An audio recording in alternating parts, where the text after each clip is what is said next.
What's going on, friends? It's Anton Daniels, and I gotta have a conversation with you guys about Tiege Hanley because you see how the sun is hitting me. This is no finesse, no makeup, no filters, no none of that. This is 100% Tiege Hanley. I use it in the morning as soon as I get up, right after I pray and brush my teeth, jump in the shower, and I'm hitting the streets because you never get a second chance to make a first impression. So even though they're giving you 40% off your first order, 20% off for life, even though you may get a free gift, forget all that, right? Because we would do this even if it was full price because it's worth that much. I'm in the streets, I'm kicking it with people when I see Dusties everywhere. You don't want to be them. You want to separate yourself. And the way that you separate yourself is self-care. Ladies get it for the fellas. Fellas don't wait for the ladies to get it for you. I'm about to hit the streets right now and I'm feeling confident. I'm feeling great. I mean, I already got confidence, but to have that extra boost of confidence, knowing that you've taken care of yourself and you set yourself apart from all of the rest of the sheep that's walking around making bad decisions on a daily basis. And it's reflected in their actions. It's reflected in the products that they use. It's reflected in the people that they follow. And so if you're trying to level up, if you're trying to make sure that you look good, they're going to send you the pack. They're going to give you all of the instructions on how you're supposed to use it. Then make sure you get your Tiege Hanley. Again, 40% off your first order, 20% off for life. Get your free gift. Make sure you tap in with your boy Anton Daniels because Unc is never going to lead you wrong. I would never have you use a product that I don't use myself. Again, they've been rocking with me for a long time. Make sure you get your Tiege Hanley. I love you. I appreciate you. I'm going to holler at you guys later. What's going on? Is Anton from AntonDaniels.com. I appreciate you guys for continuing to rock with me. Thank you for tuning in for another edition of the Millionaire Morning Show. I am your host, Anton Daniels. It is Monday, October 14th, 2024, year of our Lord. What's going on, friends and family? I want to give a special round of applause for the people that tuned in on Sunday for the live stream that we did for Block Club, the very, very, very first Block Club that we did on the Patreon. It was absolutely awesome. It is now available for restream for anybody that wants to go and look at the video and see what we talked about. I answered a lot of questions. I showed a lot of receipts. I actually gave a lot of game. When we talk about $1 million worth of game, I'm talking about real life. I'm talking about really showing receipts. The Bible says you will know them by their fruits. And because of that, I am very adamant about not only giving the information, but showing you. So I'll log into accounts. I'll show you how I purchase certain real estate properties, land, all of that stuff, as well as lacing you with the game and the information of how I leverage real estate to protect my wealth and use it to increase my net worth. So if you guys are not a part of the bag chasers, it is very unfortunate because we don't sell courses. We don't manage each other's money. We don't do any of that. We just give you the receipts, show you the game, give you the information. Hopefully you get the motivation behind it. And then you got to take it and make it do what it do. You got to make it shake. It's all up to you after that. I am an informational hub, and we are a community of people that's going in a certain direction.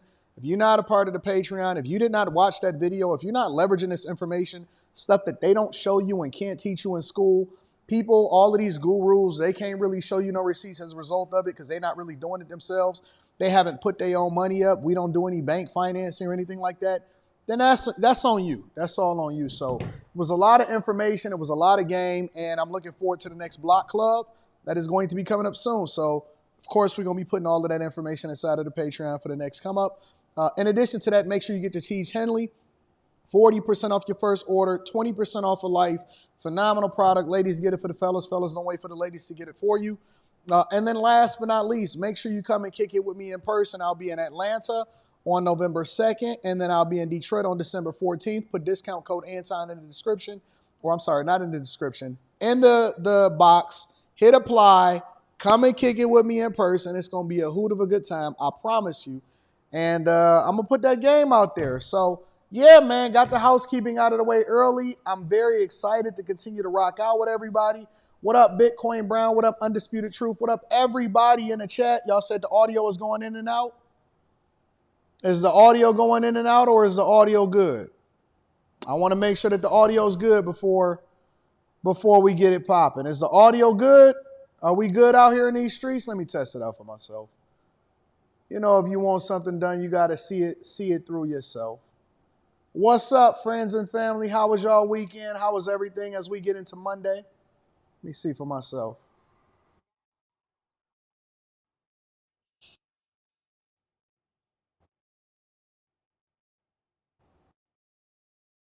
Audio is good. Audio is good. So that's on your end, big dog. If your audio is not what it's supposed to be, then that's on your end. We got a full show for y'all today. Nami said we crystal clear. Alexander, Vanessa, Leslie, Source Lord, Molly in the building. Hank, what up, though? What up to all of my friends and family? What's up to everybody in these streets? What up to your car? He said we good out here. All right, okay, so we ready to rock out? We got any other housekeeping that we need to take care of before we get started? Let me read the super chat. And actually, let me read the Cash Apps first. I want to give a shout out to my guy, Mike That Dude. Shout out to Mike That Dude. I appreciate you, your consistency. ESBC, thank you, ESBC, for holding me down, big dog. I appreciate you also. And I also want to acknowledge Cartier Oliver says, great show on Block Club yesterday, big dog. Thank you, Cart. I appreciate you, and I'm glad that you got value out of it, all right? Let's see. Anton, you changed the water, I think, my brother. I changed the water? What water I changed? What do you mean? What do you mean? Are y'all tuning into the Q show tonight? It's going to be a great show. I promise you it's going to be a great show. All right, y'all. So we got a lot going on. I'll be revealing to you. Hold on. Wednesday. A little bit more housekeeping. Wednesday, Dr. Phil Primetime. You will see me on the show. I am a little bit of a villain. I got to... We talk about money, the economy, money, inflation. But I do turn into a little bit of a villain. I told the guy that I was going to buy his shop and put my face on it so that he see me every time he drive by it. Because he had to close down and all that. Don't worry. It was a lot of people running in the Victim Olympics. You'll see it. Dr. Phil Primetime. You'll be able to catch that at 7 p.m. Eastern. I got to do Harley Initiated soon, so I'll give y'all some updates closer to the date.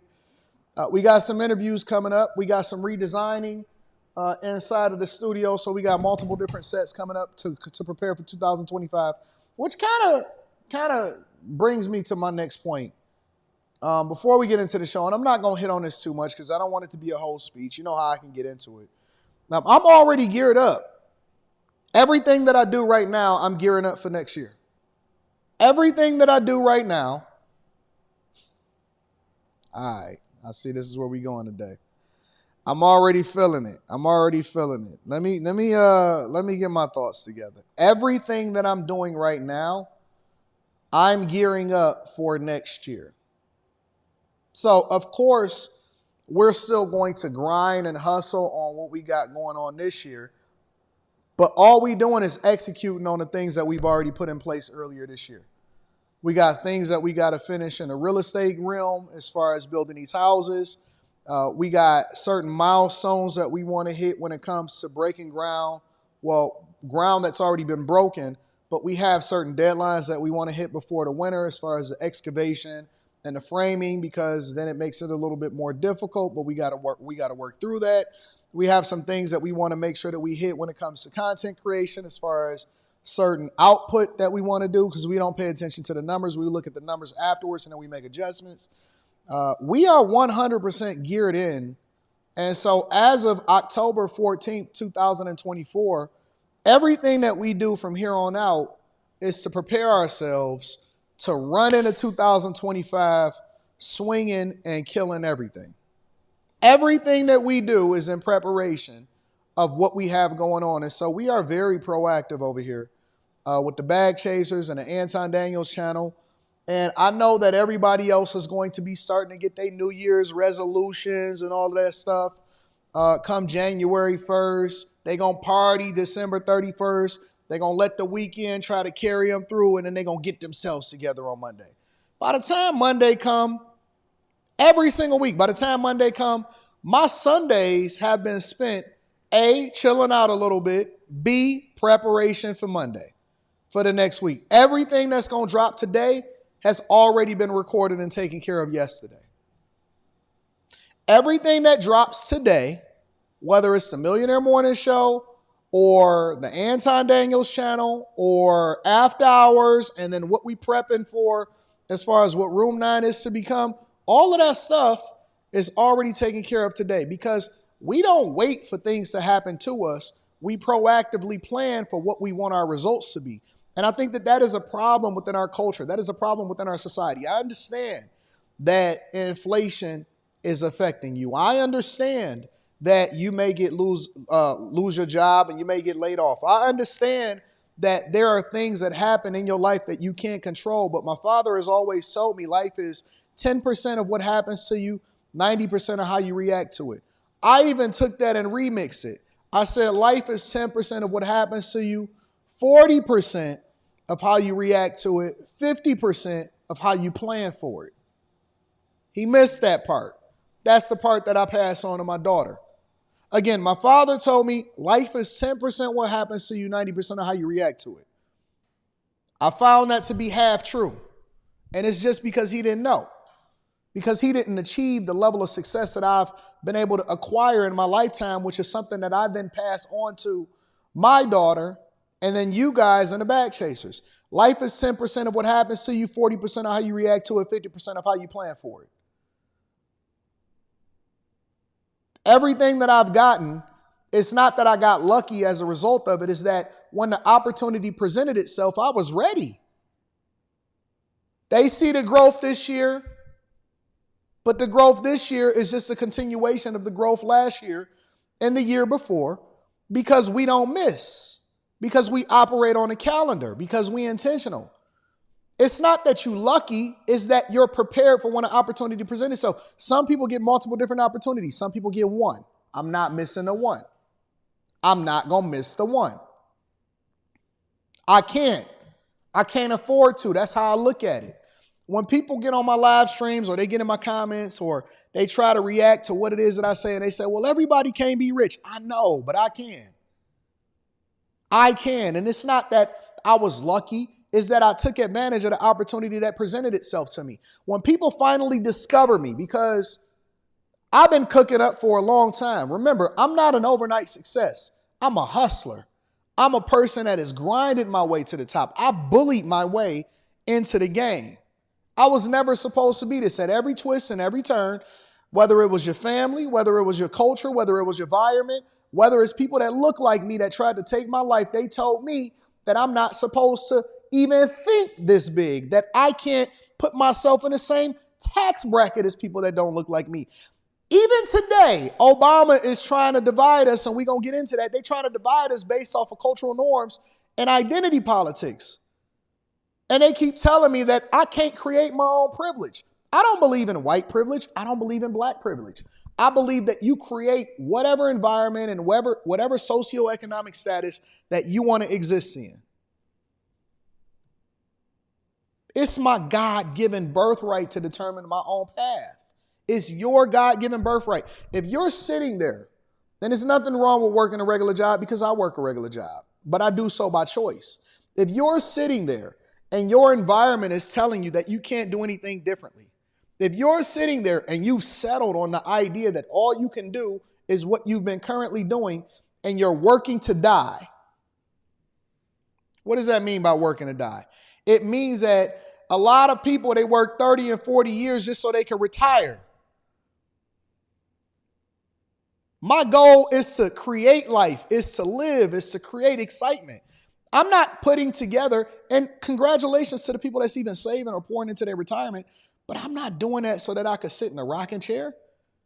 The environment and the life that I'm creating for myself is so I can do much greater things and then pass on an inheritance to my daughter. Life is to be lived. It's a present. And again, when it comes to being proactively prepared for whatever comes for you, by the time that people start to discover me, and there's going to be more people that discover me next year. It's going to be even more people that discover me the year after. By the time people discover me, because I'm not an overnight success, when they finally start to go through my algorithm and they go through my channel and they go through and look at the type of content that I create, they can't help but to subscribe or rock out with me or start to continue to play into or have an opinion, whether it's negative or positive, about what I say. You know why? Because I've already been creating. I've already had the background. I've already had the foundation. By the time that they get there, they're going to be like, oh, wait a minute, he not new. Oh, wait a minute, he been actually doing this longer than some of my favorite YouTubers. Oh, wait a minute, he not an overnight success. And it's benefits to not being an overnight success because they can't handle when they don't blow up. They can't handle when they don't have the attention. They can't handle the trials and the tribulations. And so when they finally go through something, it's, oh my God, oh boo-hoo, oh, I don't have my privilege. Oh my God, my subscribers are not coming right now. I don't have $30,000 a month. I don't have $100,000 a month. So then they feel like somebody took their dog. No, I got that dog in me. I still got the mentality and I work harder than people that have less than me. How is that possible? How can you let a man work harder than you that have more money than you, that have more success than you, that have more awards and accolades and all of the things that you say that you're working towards, but you think that it's just going to fall out of the sky? You still playing the lottery? You play the lottery? For all of y'all that play the lottery, let me just tell you, you're a fool. You was a fool. You could have put that same money and invested it back into yourself and then created your own success. I don't need nothing and nobody but a microphone and a computer. That's all I need. I don't even need a microphone. I just need one that's built into my computer because I got myself. I depend on myself. I'm self-motivated. I seen somebody over the weekend. They said, they asked me, somebody that I used to rock with. I ain't going to say no names because, I'm a nice guy. I seen somebody over the weekend and they said, what do you think about Anton Daniels? I know y'all used to rock. He said, I don't mess with him no more. And that same person predicted my downfall. They said, and I quote, let me tell you what they said. You know me, I just harbor it. I write it down in my iPad, I print it out, and then I post it up on the wall so that I can see it every single day that I wake up, and it can give me that motivation. They said, yeah, man, there ain't nothing without me. They numbers ain't going to be as good now that I'm not there. My numbers is better than ever.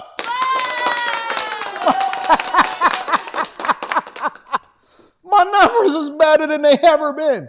I don't depend on people. People, they accentuate. They add to what I'm already putting together. I don't do interviews off camera. I do all of my interviews on camera. This is the Anton Daniels channel. Every channel that you see is with Anton Daniels. Millionaire Morning Show with Anton Daniels. Anton Daniels.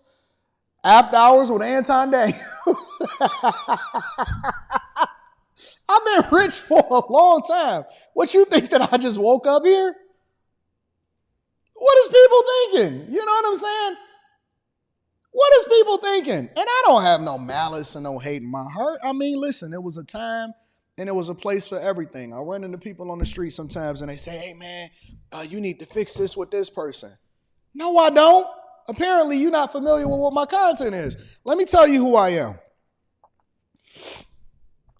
When I'm done, I'm all the way done for 3 lifetimes. When I'm done, I'm done. I don't go back. Ask the people in high school. I don't go to high school reunions.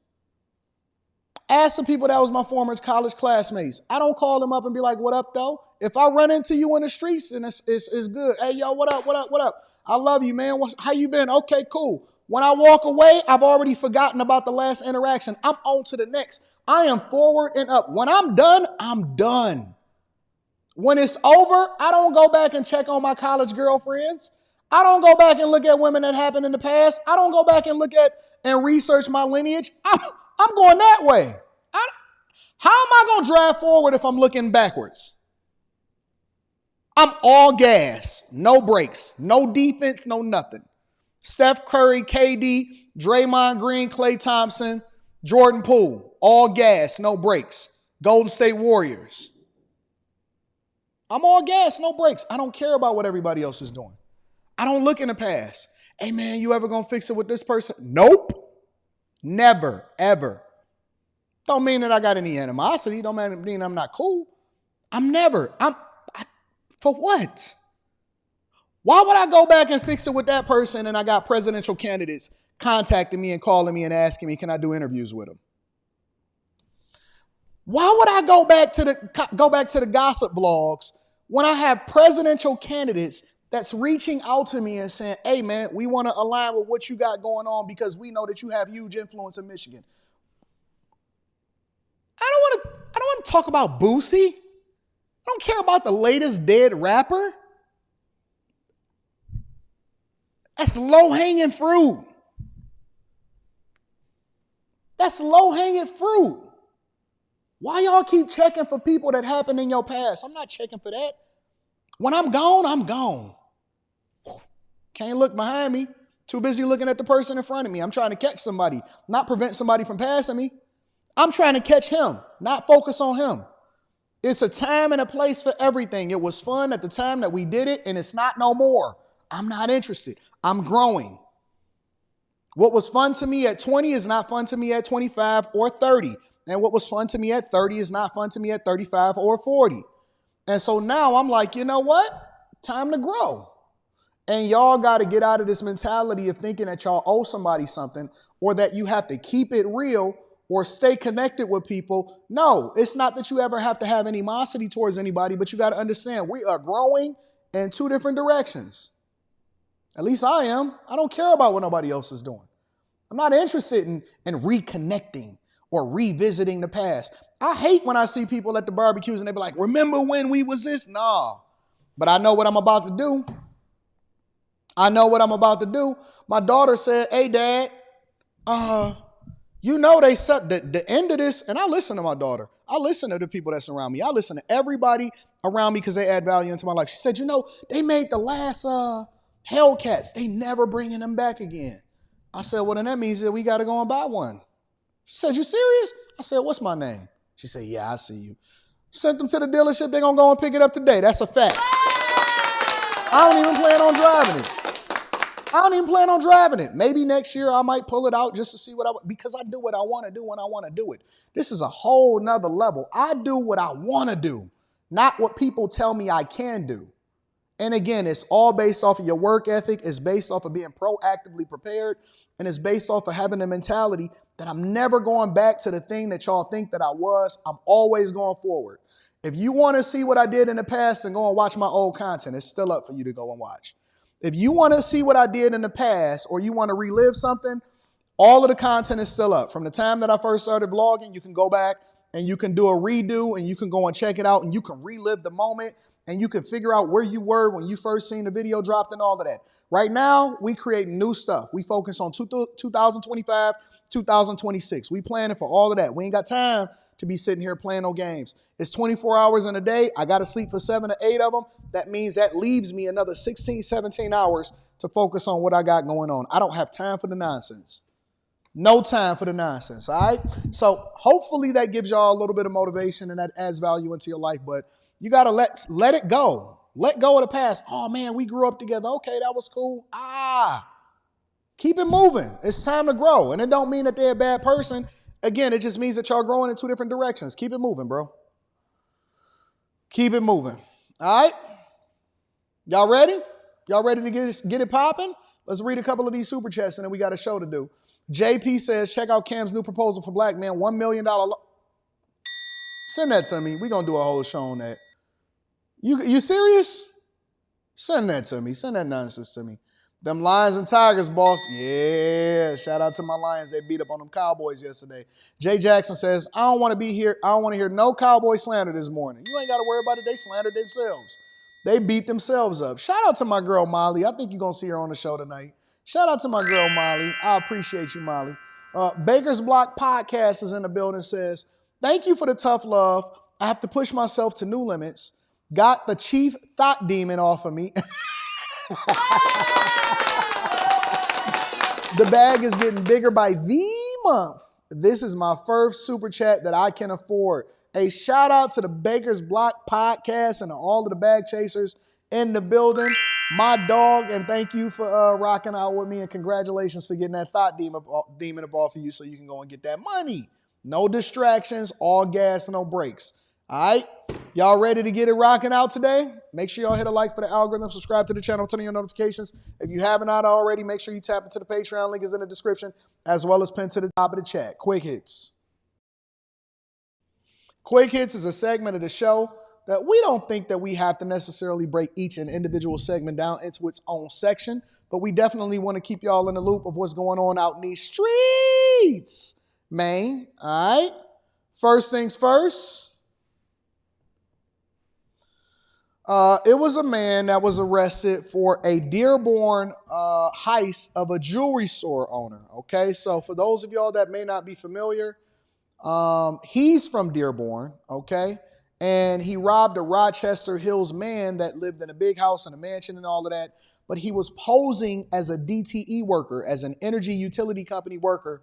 And he robbed the man, tied him up, killed him, and all of this stuff right in front of his wife. Check it out. But they caught him out of state. This is 37-year-old Carlos Jose Hernandez, behind bars in Louisiana, awaiting extradition to Michigan, accused of impersonating a DTE worker and murdering 72-year-old Hussein Murray Friday in his Rochester Hills home. We were able to ascertain that he was very much traveling to get out of state. And we had a sheriff's office in Louisiana on the freeway. Wait a minute. The audio for that is a little messed up. We'll come back to that because it's only coming out of one speaker. I can see it on my effects. We're going to get to that in a second. So let's go to this next story. We'll come back to that one. A Florida officer was killed, and the man that's responsible for it was arrested. Check it out. Thanks for joining us. I'm Vanessa Rufus. We start tonight with those shocking moments in Gastonia. Right now, as we speak, a man accused of killing a Florida corrections officer is now behind bars after his discovery in a quiet neighborhood in our area. He's waiting for his first appearance Monday in court. WCNC Charlotte's Anna King shows us more about the manhunt. Gastonia police and multiple other agencies worked together to arrest Grant, and neighbors tonight are telling me they're grateful they got a handle on this so quickly. It is scary, I don't know what the world coming to. It just ain't safe nowhere, really not safe nowhere. Early Sunday, residents in a Gastonia community woke to a surprise. They had a road blocked over here early this morning. Blocked off so officials could arrest 29-year-old Demaria Grant. Grant made his way from Duval County near Jacksonville, Florida, and was wanted for second-degree murder, discharging a firearm from a vehicle, possession of a firearm by a felon, and aggravated assault. It was scary because my granddaughter had been trying to call me. I seen her number, but then I didn't think nothing about it. Answer your phone. When the granddaughter is trying to call you and they're calling you back to back, answer your phone. I'm not even sure if I can get my own mom on the phone on the first try. I should test that. Let me see. See if I can get Mom Dukes on the phone on the first try. She was trying to get on my head this weekend talking about, Anton, you don't never answer your phone. I said you be calling me when I be live streaming. I'm going to see if I can get her on the phone. Old people always think that it's cool to just send you the voicemail. I'm trying to get in contact with you.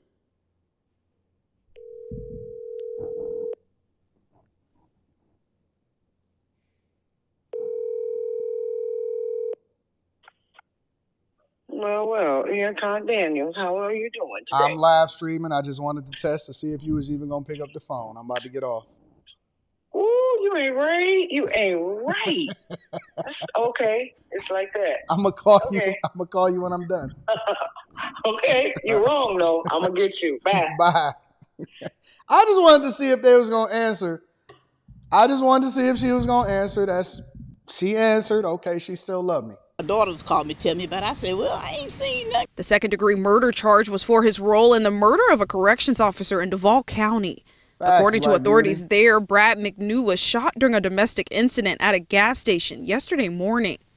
Surveillance video of the shooting shows a man pointing a gun in the direction that police say McNew was at the time, before police say Grant got in his car and fired the shots that killed the officer. I tell people all the time that police officers are under attack, and they said, I ain't right. Police officers are under attack, and people don't realize that officers are often at times the ones that suffer the most, and they have the highest mortality rate and the highest divorce rate and the highest everything. And so rest in peace to the officer. I'm glad that they found the guy that did it, but there's so many more guys that probably need to be arrested as a result of it. Let me go back to that first story of the DTE worker, because I want to keep y'all up to date on what's happening in these streets. The victim of this horrific murder owned the pawn shop behind me here in Hamtramck, and the Oakland County Sheriff's Office told us on Friday him being a small business owner could be the reason he was targeted. On Sunday, authorities announced that one of the two suspects involved in this man's death has been charged with murder, with robbery being the underlying felony on the murder charge. Oakland County Sheriff Michael Bouchard says 37-year-old Carlos Hernandez and an accomplice posed as DTE workers on Friday in order to get into the victim's house in Rochester Hills. Once the two men were inside, they allegedly tied up the victim's wife and then murdered the victim, who has been identified as 72-year-old Hussein Murray. Hernandez was arrested on Saturday in Shreveport, Louisiana, after local deputies spotted a vehicle that matched his car's description. Police are still searching for the other suspect in this case. Now listen to what Sheriff Bouchard had to say about Hernandez's criminal history. He did have a criminal history. As a matter of fact, there was outstanding warrants for him out of Ohio. And that also helped us in the process to get up this nationwide manhunt before even we had our warrants in hand. Now, keep this in mind when it comes to DTE workers. The company sent us a statement saying that if any worker is going to show up at your house, they will call you first. Now, if you are unsure if someone is who they say they are from the company, you can call DTE and they can tell you that, or you can check their badges. I have been getting so many alerts and so many notifications from DTE saying, hey, man, if anybody posing as a worker, it ain't us, because we going to call you before we ever come. And it's crazy, bro.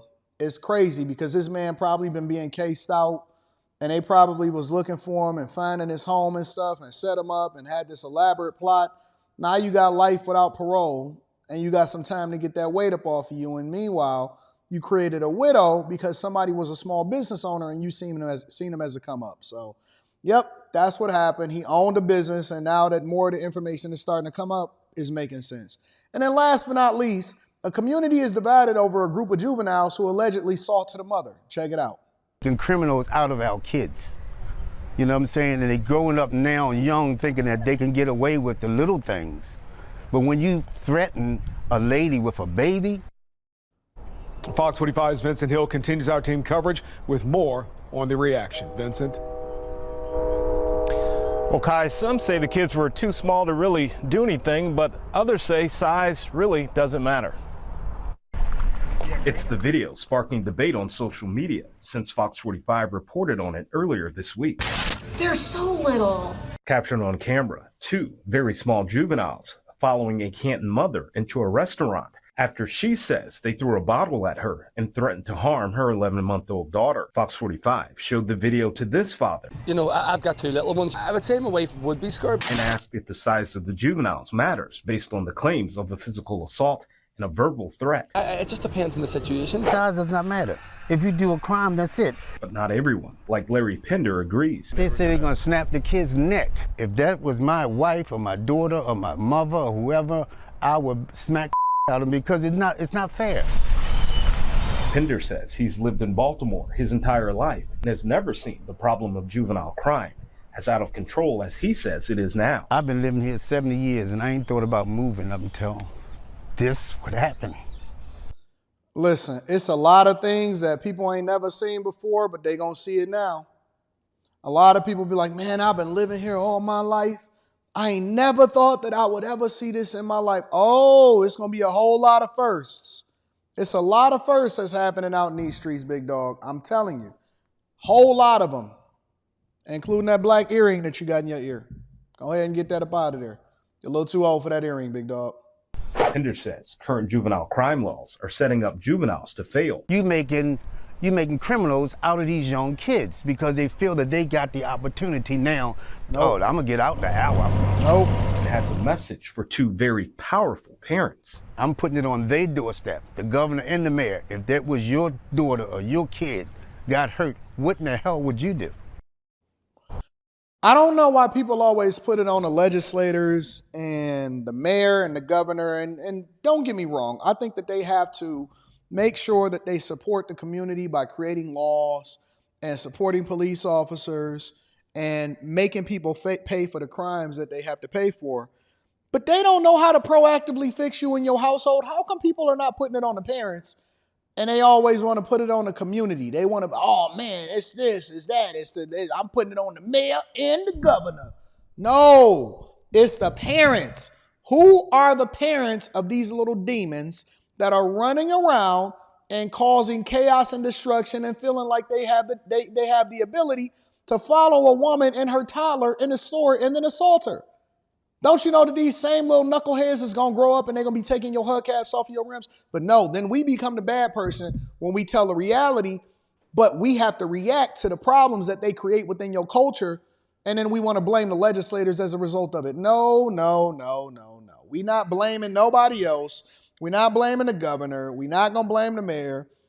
And don't get me wrong, I have no problem holding accountable a lot of the people and all of this other type of stuff. But nope, we're not going to hold the legislators accountable for what you got going on in your household. My daughter would never, ever think about doing something against somebody else, because she already know that if she was to get home and that was to be happening, that I'm going to take her out way before the authorities get to her. That's a fact. Ladies and gentlemen, that's your quick hits. All right. Let me read some of the super chats. I want to give a shout out to Rand Wilson. Says the Mexican mayor was beheaded a week after the election. Really? Jeez. Shout out to you, Rand Wilson. I appreciate you for supporting the platform. Thank you, my friend. Jasmine Swan says Anton cooked collard greens, chicken parm, gazpacho, and curry goat on Fox the other day. That message resonated with everybody. Yeah, Fox love Time Dog. I am now a regular contributor. Why is it so bright out here? Is the sun? I got the shade down and everything. I am now a regular contributor to Fox. Shout out to you, Jasmine. I appreciate you. P. Shank says, good morning, Mr. Anton Daniels in the Millionaire Morning Show. Good morning, P. Shank. I appreciate you. Blessed says, this is my new favorite show, lived around people with a crab in a barrel mentality, so it's good to hear people push you to do better, and God bless. Let me say something, Blessed. Check this out. Your family is the people that are going in the direction that you're going in, and it could change at any time. It could change at any time, Blessed. Shout out to you, baby. My girl, Mika. Good morning. Gotta record. Thank you as always. You are a blessing. Shout out to Mika. You've been a blessing in my life also. You are a blessing in my life also. I'm about to get Mika back in Detroit. We got to do some things. We got to work. Young Haiti, Mika probably going to be my first guest after I redo my setup in here. Got to work. Young Haiti says, good morning, AD. Is it better to maximize your 401k contributions towards the end of the year to fall on a different tax bracket? Thanks. I think it is best to make sure that you max out at the end of the year so that you don't miss any contributions from your job. I ain't tell you that one. It's always best to max out anyway because it puts you in a lower tax bracket. Once you get to a certain point, then you'll switch over to a 401k Roth instead of just a 401k because you're not worried about falling into a different tax bracket because you got different businesses and stuff to offset your adjusted gross income. But here's the real hack, is that you have to plan for your contributions. So most of the time, I'll tell you what I do. What I do is on my base salary, especially before my end of the year bonuses and stuff, on my base salary, I set it at whatever the minimum percentage is for me to get the maximum for my job. So whatever their contribution is to get the maximum, that's what I set it as. As I go towards the end of the year, right, then I start to adjust it or plan, and it actually takes planning. And this is why I tell people that you need to be proactive. This is why that previous message is supposed to resonate with you guys, because then I plan to max out by my final paycheck. I plan to max out by my final paycheck. Well, Anton, why is that? Because if you max out earlier, let's say you max out in October or November or something like that, guess what? You miss out on the continuing contributions from your job and you can no longer contribute. So if I max out 6 months early, then that means that I only got the threshold of what they were going to give me per paycheck, but I only got it up to July or August. But if I max out by the end of the year, I'm double successful because it allows for me to reduce my tax bracket or take advantage of my 401k or my Roth 401k while at the same time making sure that I get the contribution from the job up to the maximum amount and getting the free money that they're going to give me. Basically, if you max out too early, you miss out on the free money from the job that they're supposed to be giving it to you. So the maxing out is not about the tax bracket. You're supposed to max out anyway. When you max out is going to determine how much money you miss out from your job from what it is that they're supposed to contribute into your retirement also. Again, it's free money. We don't miss out on free money. So that's the key. Never max out too early. Always plan to max out by your second to last or your last paycheck, because we don't want to miss out on any free money whatsoever, all right? So I just want to make sure that y'all get that. And I always try to give y'all the game, even though this is not the Patreon. I always want to remind y'all, because I want y'all to make as much money as possible. Shout out to Young Haiti and a good question. Telltale Walk says, yo, Tom, would love to get more vids on God. All right, well, maybe I'll switch over to the other channel to make that. J Ben says, now why they got Rasputia voice in my ear? Yeah, I was thinking that too. I didn't want to hold her accountable for that. K Studios, Weddings, Portraits, and Lifestyles says, hey, Anton, first time super chatter. Great content, just join the Bag Chasers. What is the best way to go through the content in a Patreon? Well, I would suggest, it depends on what you're talking about. So, if you're going through Stock Club, then I would start at the first Stock Club at the end of the year so you can get the foundation.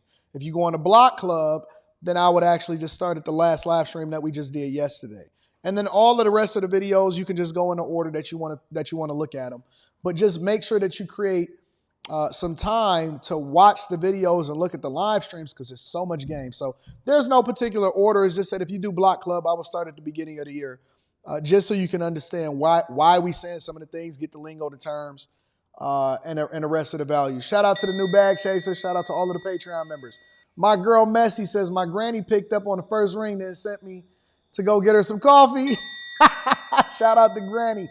A. Giles, shout out to my dog A. Giles. A. Giles says, Anton's Hillbilly Boys. Obama, we got some runaway boys. Lou, Billy Bob, one-eyed Charlie. Get on out there in the woods and retrieve my property right now. Right now. Shout out to my dog, A. Giles. Telltale Walk says, also, is there a playlist for the motivational vids? Nope, but I got playlists on my channel, but no, not necessarily. I can create one if y'all want me to. Hank Woodmore says, 80, the value that you add into this world is priceless. It's funny because this is the first year I have invested in politics. Listening to Candace Tucker and you can tell the difference. And now you can't unsee what you saw. Hank, you can't unsee what you saw.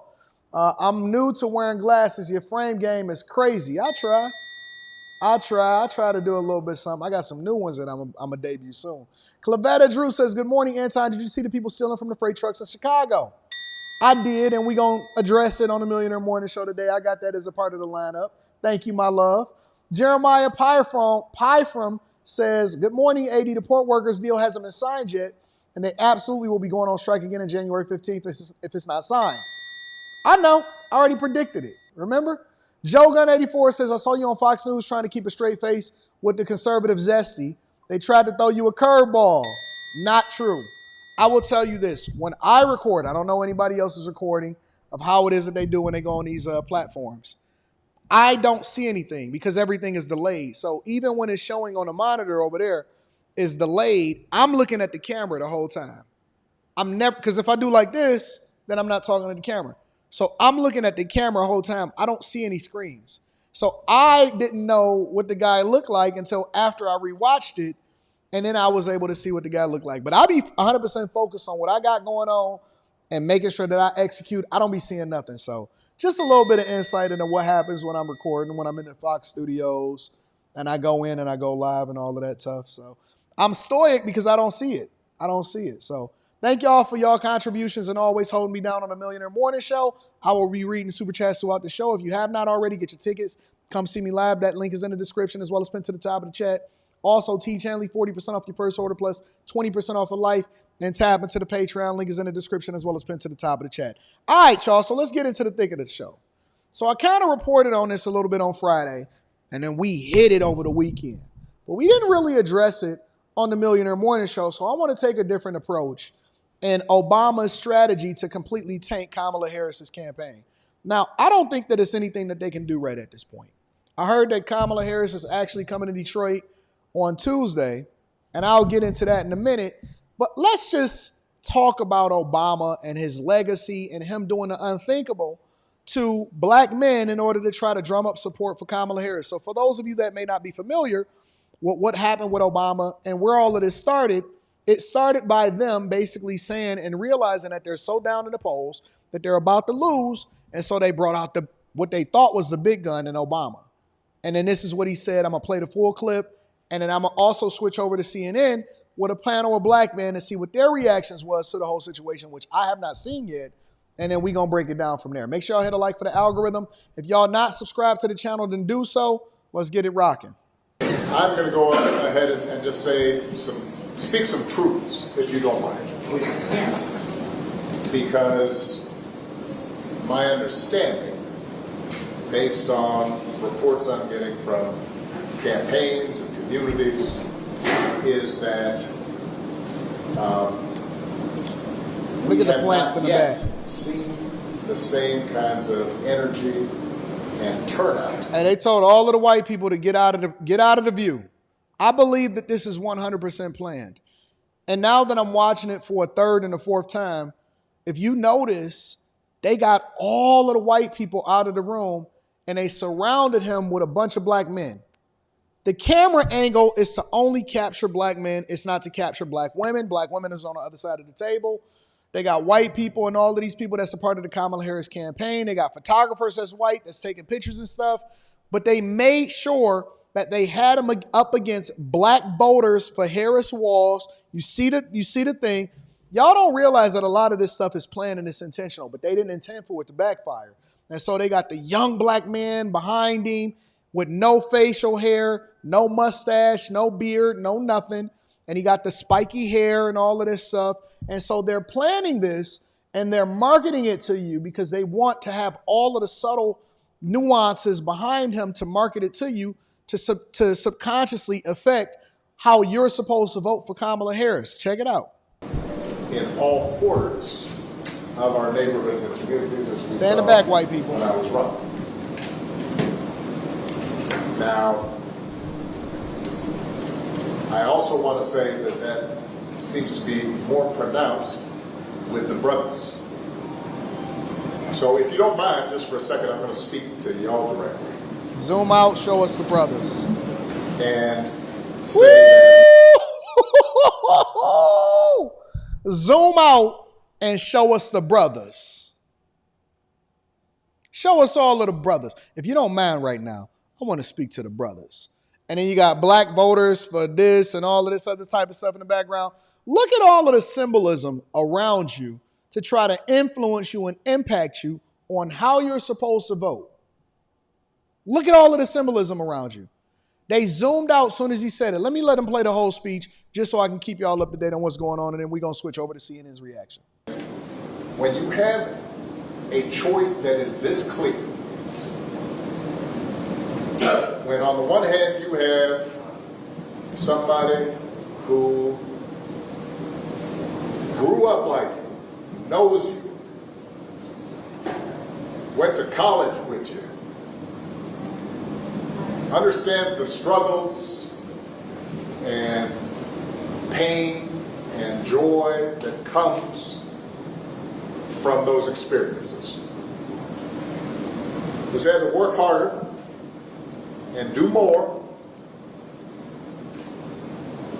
and overcome and achieves the second highest office in the land, given, and is putting forward concrete proposals to directly address the things that are vital in our neighborhoods and our communities, from housing to making sure that our mothers and our fathers and our grandparents can afford medicine, and making sure that we are dealing with prices that are too high and rents that are too high, and are committed to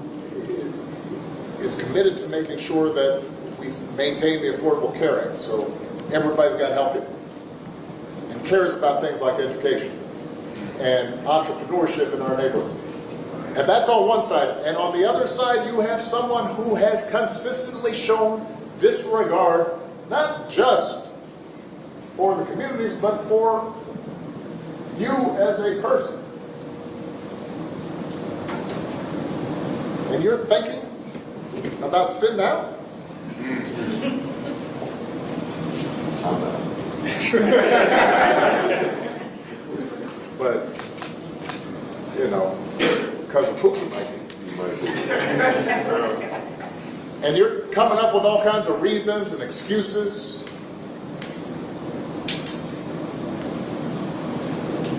I've got a problem with that.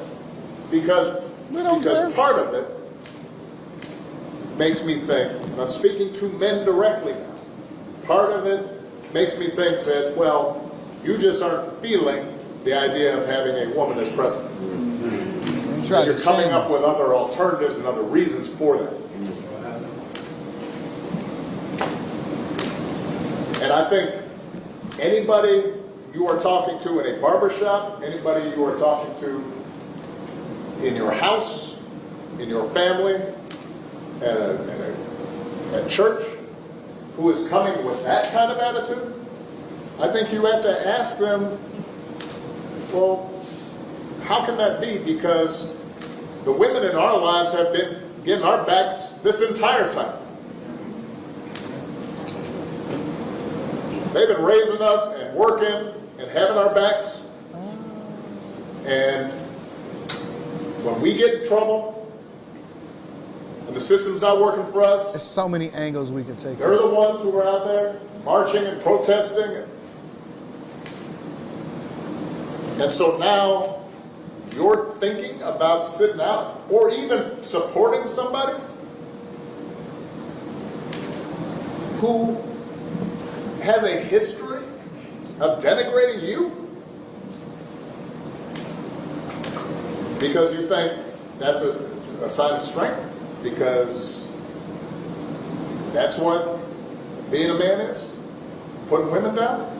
Putting women down. That's not acceptable. That's not, this shouldn't even be a question. So now you got the full context for those of you that have been living under a rock of what Obama did as he holds us accountable, us men's accountable for what we not going to do is vote for Kamala Harris. I'm sorry, Obama, my absentee ballot has already been submitted. So that is Obama, ladies and gentlemen. This is CNN's reaction to it with a panel of black men. Somehow they found a panel of black men to come in and have a debate over what exactly happened and what the repercussions are from Obama's speech. Check it out. Is Obama in the wrong here with how he's talking about black men in particular and singling them out in this way?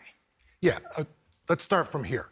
He is still the greatest living retail politician.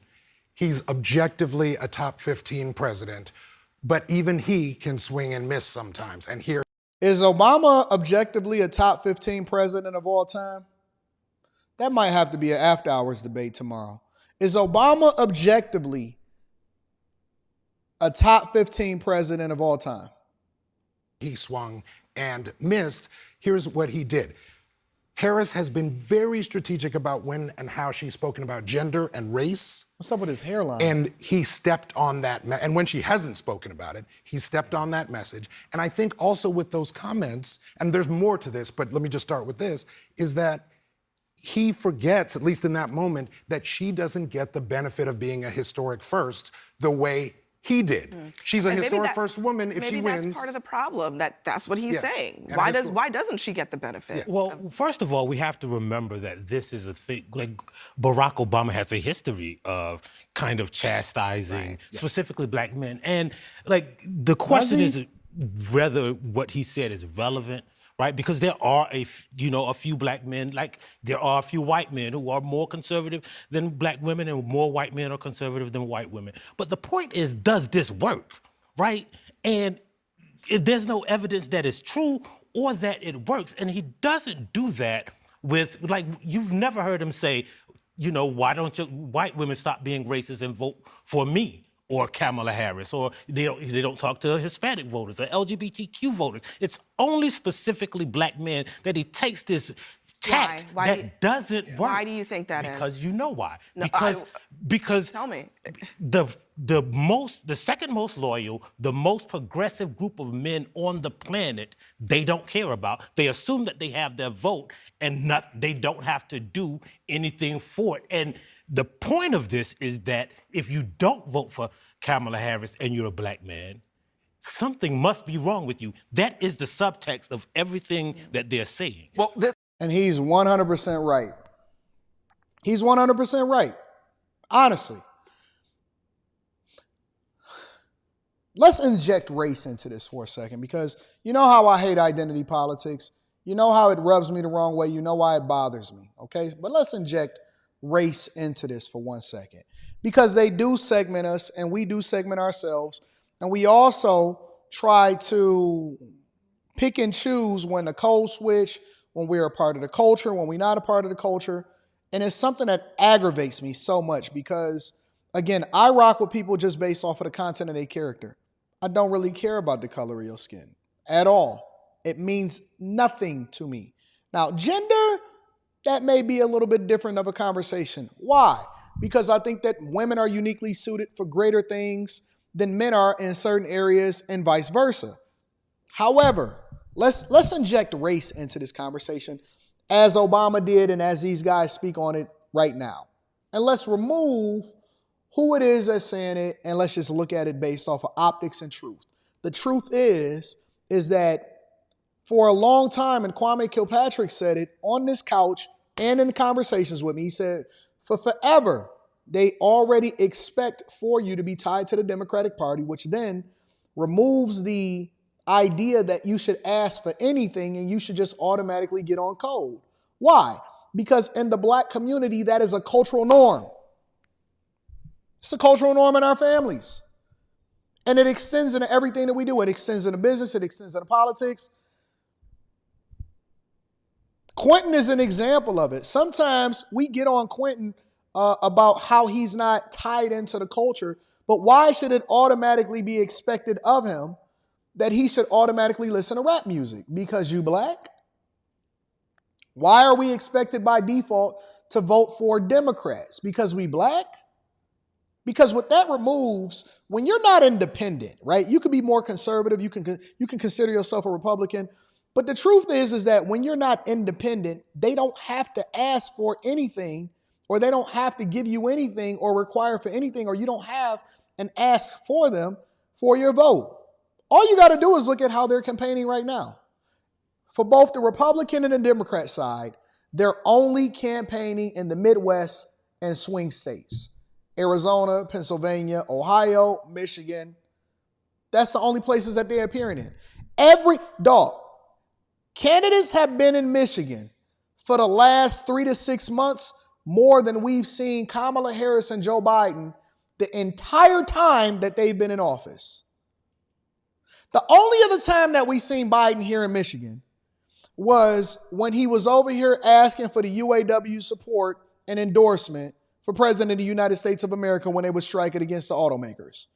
We haven't seen them in Michigan. Not in Detroit, not in Warren, not in Redford, not in Grosse Pointe, not in any of these cities. We haven't seen them. Tomorrow, Kamala Harris is supposed to be hosting a campaign with Charlemagne the God. Do you know how dumb that is?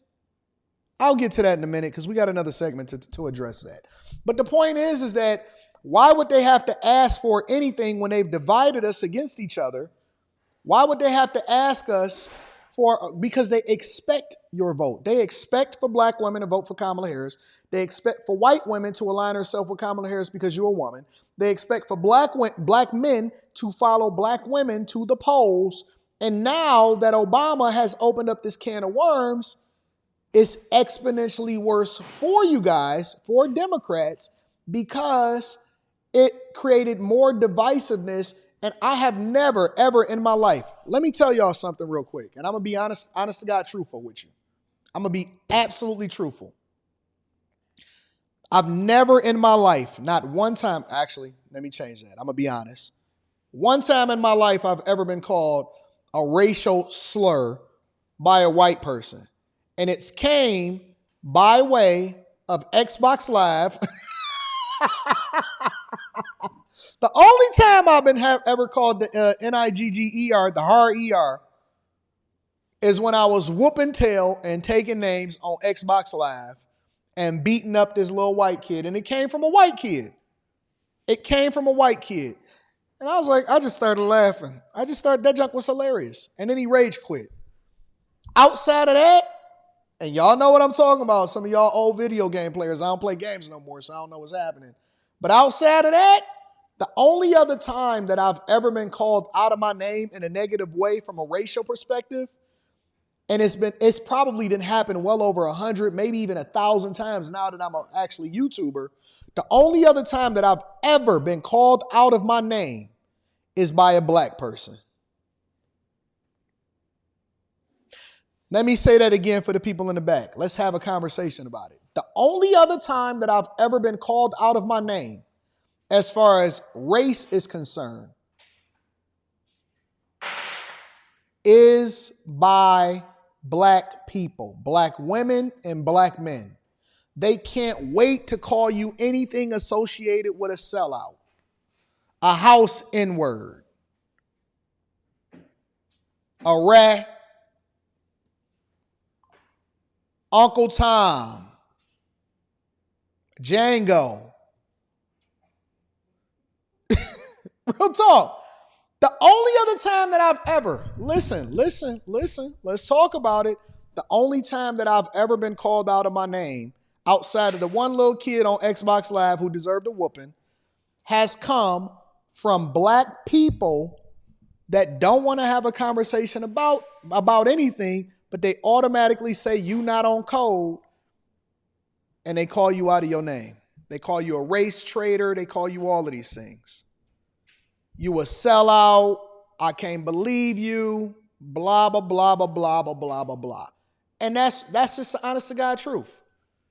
Every person in here who's ever openly or willingly shared their opinion about not agreeing that they not under duress, that, oh my God, I don't necessarily need reparations, that I may be voting Republican, that I got white friends, you may have dated a white man or you may have dated a white woman, you can't bring her to Thanksgiving dinner because everybody is going to take her through the rigmarole and give her the 3rd degree, so why you want to date my cousin? There are no greater open racists than black people who don't like white people. This is the only country, well, maybe not the only country. This is the only time in history, and it is a unique time in history that hopefully we look back on it and we say, y'all were some fools, where you can be an openly racist black person and get away with it. You can be an openly racist black person and get away with it. It's the only time. And it feeds into the problem with Obama, with what he said, because him holding us accountable with the expectation that we're automatically supposed to vote for Kamala Harris because of her alleged blackness is a problem. We can say some of the wildest things that nobody else can get away with because Black Lives Matters. This is what I would say to this, because I was there when the NABJ interviewed Kamala Harris in Philadelphia, and what Kamala Harris said then was that you asked somebody said prejudice isn't the word. Nope, it's racist. I said what I said. You can only be racist if you have any power to be able to do something that somebody else will. Tell that to Letitia James over there in New York when she went after Trump. Tell that to Kamala Harris when Fani Willis and Andre Dickens met with her in the White House before they ultimately filed the charges in Georgia. Don't tell me that you can't be racist because of your skin color. Bull. That's nonsense. I don't see nothing about that in the dictionary that it only applies to white people. Question with the assumption that black men are in somebody's pocket. You can't make that assumption. Black men are just like any other group. They have their interests, and I'm working to get their vote. I don't expect to get it because I am black. I am working to get their vote. And that is what she said. And so I think we have to focus on what she said about black men. And I think we also have to focus on the fact that most black men are going to vote for Kamala Harris anyway. That is the reality. But I think that in talking to black people every day, which I do as a radio host, I've heard some black men say, I'm not voting for her because she is a woman. I have heard that. And I think that is reprehensible. I got to be honest. Okay, so he's heard it. I mean, are we, when I say we, I mean the collective we as the country. And let me be very clear. I'm never going to ever advocate for a woman to lead me. Not as a president of the United States of America, not in a job. Now, you may go into a job where you automatically have a woman boss, but if they're going to ask me, I don't want a leader. I'm never going to advocate for a woman to lead me. I wouldn't do it in my household, and I wouldn't do it as a president of the United States of America. Call it what you want. You can call it whatever you want. I don't need a woman to lead. You have to be so... Man, listen, bro. Listen. I don't have to be politically correct. I'm going to say what I say, and I meant what I said. I am never going to simp and ask for a woman to lead me. Ever. Do I think that women can be great at what they do? Absolutely. I don't want a woman as the president of the United States of America. I don't care what Mexico is doing. I don't even like Mexico. It's too muggy, and they always got hurricanes down there. Country afraid to just talk about a thing. I think is you can Obama talk saying, about it, but if you calling summon Barack Obama to fix a problem, you have to wonder if this fixes a problem. If I am interested in getting Kamala Harris elected, then I am upset because he hurt the thing, the strategy that she was employing to win. Well, I think part of what has to happen, though, is that you have to have that conversation in private. There are some things you talk about in the barbershop when there's no cameras, right? There's some things that you talk about at home. There's some things that are family business, and I think the mistake that Barack Obama made was to take family business in the street. I didn't have a problem. Let me let Coleman in there. Shaming voters is a terrible idea. It was bad when Hillary Clinton did it with deplorables. It was bad when Mitt Romney did it on the eve of the election. Even if there's a grain of truth to it and there's the occasional radio caller that's going to admit to that sentiment, let's actually look at the fact that Biden was struggling with black voters, and that was a topic of conversation over and over again. So it's not about sexism. Hold on one second. Let me take a look at this. Let's take a look at the numbers, because I think just to see what we're talking about here. Nope, I like Mexican food. I don't like going to Mexico because they got a female president now. There's been a progressive decline in overall support among black men and, to a lesser degree, black women for the Democratic nominee. Biden was doing better among black men than Harris appears to be right now, based on some of the better polling that looks at these demographics. So I guess the other part of this is, you're talking about keep the business private. You're saying he's messing up the strategy, but the numbers are the numbers. And he's trying to fix a numerical problem that she has, a math problem that she has. He made it worse. I agree with most of what you were saying, Solomon. I don't think the problem is that he spoke it out loud. I think the problem is that he singled out black men. In other words, there is a sexism component to this race. There was a sexism component to the Hillary Clinton-Donald Trump race. Right, if Trump wins, he will have only ever beaten women. I can't give you a... Fi Brown says, Candace Owens is the only logical woman I wouldn't mind in a leadership position. She's dope. I love Candace Owens. I wouldn't vote for her for president of the United States of America. And a lot of times I think that Candace Owens goes dark. She 100% goes off the reservation. I seen what she did when she went after Steven Crowder. I didn't agree with it. I see what happens when she decides to black out. It goes left. And as much as I love Candace Owens, I would not vote for her to be my president of the United States of America, regardless of how much I enjoy her podcasts or how much I love her as a correspondent or a debater or any of that type of stuff. I think that Candace Owens absolutely goes dark, and she can't see some things clearly because I think that she may be emotionally triggered, and I think that she does a really good job of holding in her emotions. But no, I would not vote for Candace Owens to be my president of the United States of America. As much as I respect her and as much as I enjoy her, I don't want her leading me. I don't. Is she a better option than Kamala Harris? Absolutely. But would I want her to actually be the president of the United States of America? I don't want either one of them being president of the United States of America. Now, that has nothing to do with party lines. That's just the truth. That's just the absolute truth. I don't want, and I'm not saying that she would ever run, but I'm answering Fi Brown's question because, I think that the chat is my co-host for the show. I don't want Kamala Harris to run the United States of America, and I think she's done a horrible job.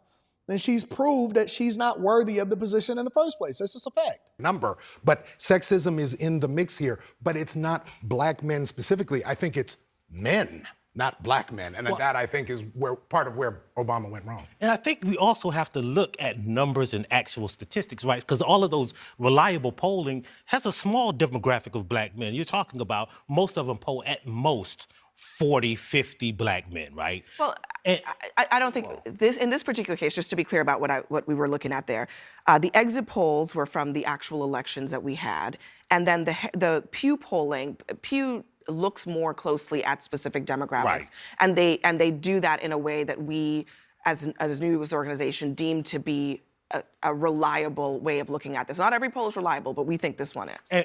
We get it. We get it. The fact of the matter is, I think that it's basically done more harm than good. And what I really think is happening right now is now it's created more divisiveness amongst people and especially amongst black men. Because now you see, and if you look at these social media platforms, you see all of the simps and all of the haters and all of the betas coming out of the woodwork. They are out here in force and they are saying, I'll start it off. I'm a black man for Kamala Harris. And then you got these other racist guys and saying, yeah, that's because y'all want to stay subjected to the white man. And that's one of the reasons why y'all decide not to vote for Kamala Harris. But hey, ladies, it's some good black men out here. And they'll do the Derrick Jackson and y'all, they'll do the Umar Johnson, they'll play into your emotions. The fact of the matter is, again, I think that it's created more divisiveness, and I'm thankful for it. And the reason that I'm thankful for it is because it exposed their hand, the fact that they leaning on race in order to get themselves elected instead of policy. And I think that it's some uncomfortable conversations that we're going to have, and we're going to continue it tonight on the Q Show, all right? So let me read some of these super chats, and then we're going to go over to the next part of the show. Big B says, Anton, could you do a watch and react with your panel to a documentary called Will You Go to Hell for Me by Vince Everett Ellison? It really opens up things for the audience. I'm thinking about what I want to use the Room 9 channel for. I got to figure that out. I don't know what that movie is about, but I can consider it. Yeah, I can consider it. PT says, good morning, 80. Thank you for your consistent motivation. Grind hard. Thank you for rocking out with me. Chip Burner says, Obama has no juice and his lineup has bacon collar. Obama also reached out to Indian men also. Why didn't Obama also reach out to Indian men also? Antoine Melman says, good morning, Anton. I'm 44 minutes behind. Today is my mother's B-Day. Can you please sing her happy birthday? Happy birthday to the mailman's mom. Happy birthday to you. Happy birthday, dear mailman's mom. Antoine's mom. Should have told me her name. Happy birthday to you. Shout out to the moms.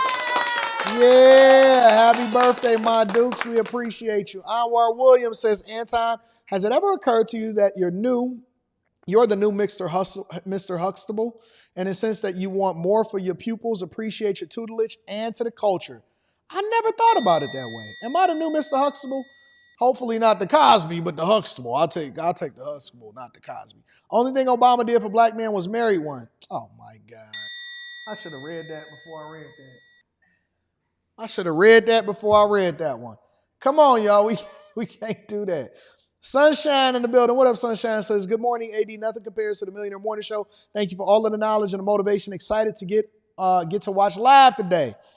Hey, make sure y'all send this to y'all family and friends. This is the greatest morning show on earth. Keyshawn White says, I'm 23. I wrote Trump a letter about the crime in my community in 2016 and got it back in 2019. Might be the only black person with one.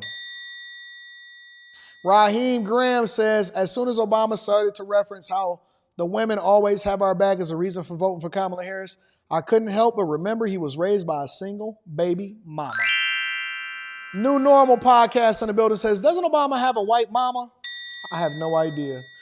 Kamala Harris what's her name?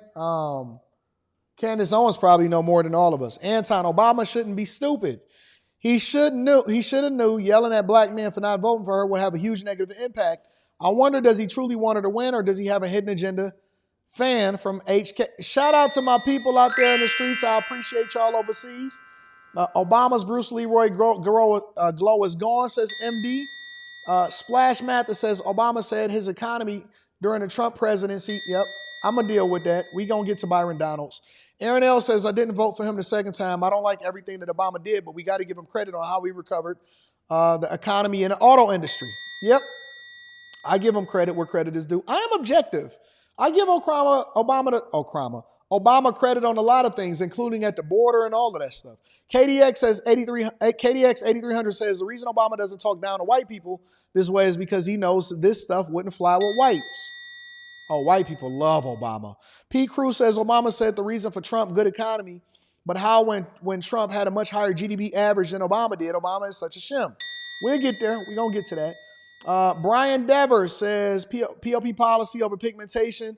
Policy over pigmentation, that's all. Now let me DoorDash my $200 groceries. Run it up. We got it like that. Amen says, good morning, AD. They fear what they don't understand. Fletcher Boy says, I'm ethically Jewish, get mistaken for Hispanic or Arab all the time. I'm old, 66, so I've learned to ignore the fools that tell me what I've got to do, I think, for myself. Congratulations. I think that's dope. Keyshawn White says, my granddad told me, if you got a man you can't follow, you got the wrong man. That's a fact. Grandma was smart. Granddad was smart. Black Samurai said, this is a political buck breaking at its best. High Tolerance goes on to say, not speaking for all, but in my experience with women in leadership has been hit and miss solely based on how some perform under duress. I wouldn't advocate a woman leader. Emotions run too high. Master Irrigation says, single baby mama churn be the problem. Eric Wealth in the building, Harris. Eric Wealth Harris says, let me be clear. I was voting for Trump anyway, but because of that House N-word Barack insulted me as a black man, I'm never voting Democrat. He only proved that I always believe what I always believe. They think we stupid and don't need anything.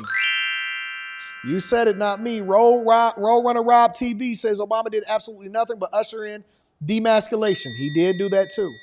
A Florida Panoramic goes on to say to keep voting Democrat is no different than to keep going to disrespectful black-owned restaurants. Corey Collins says, AD, you should buy those BT earrings for Rita and test them out live. Them Nova earrings.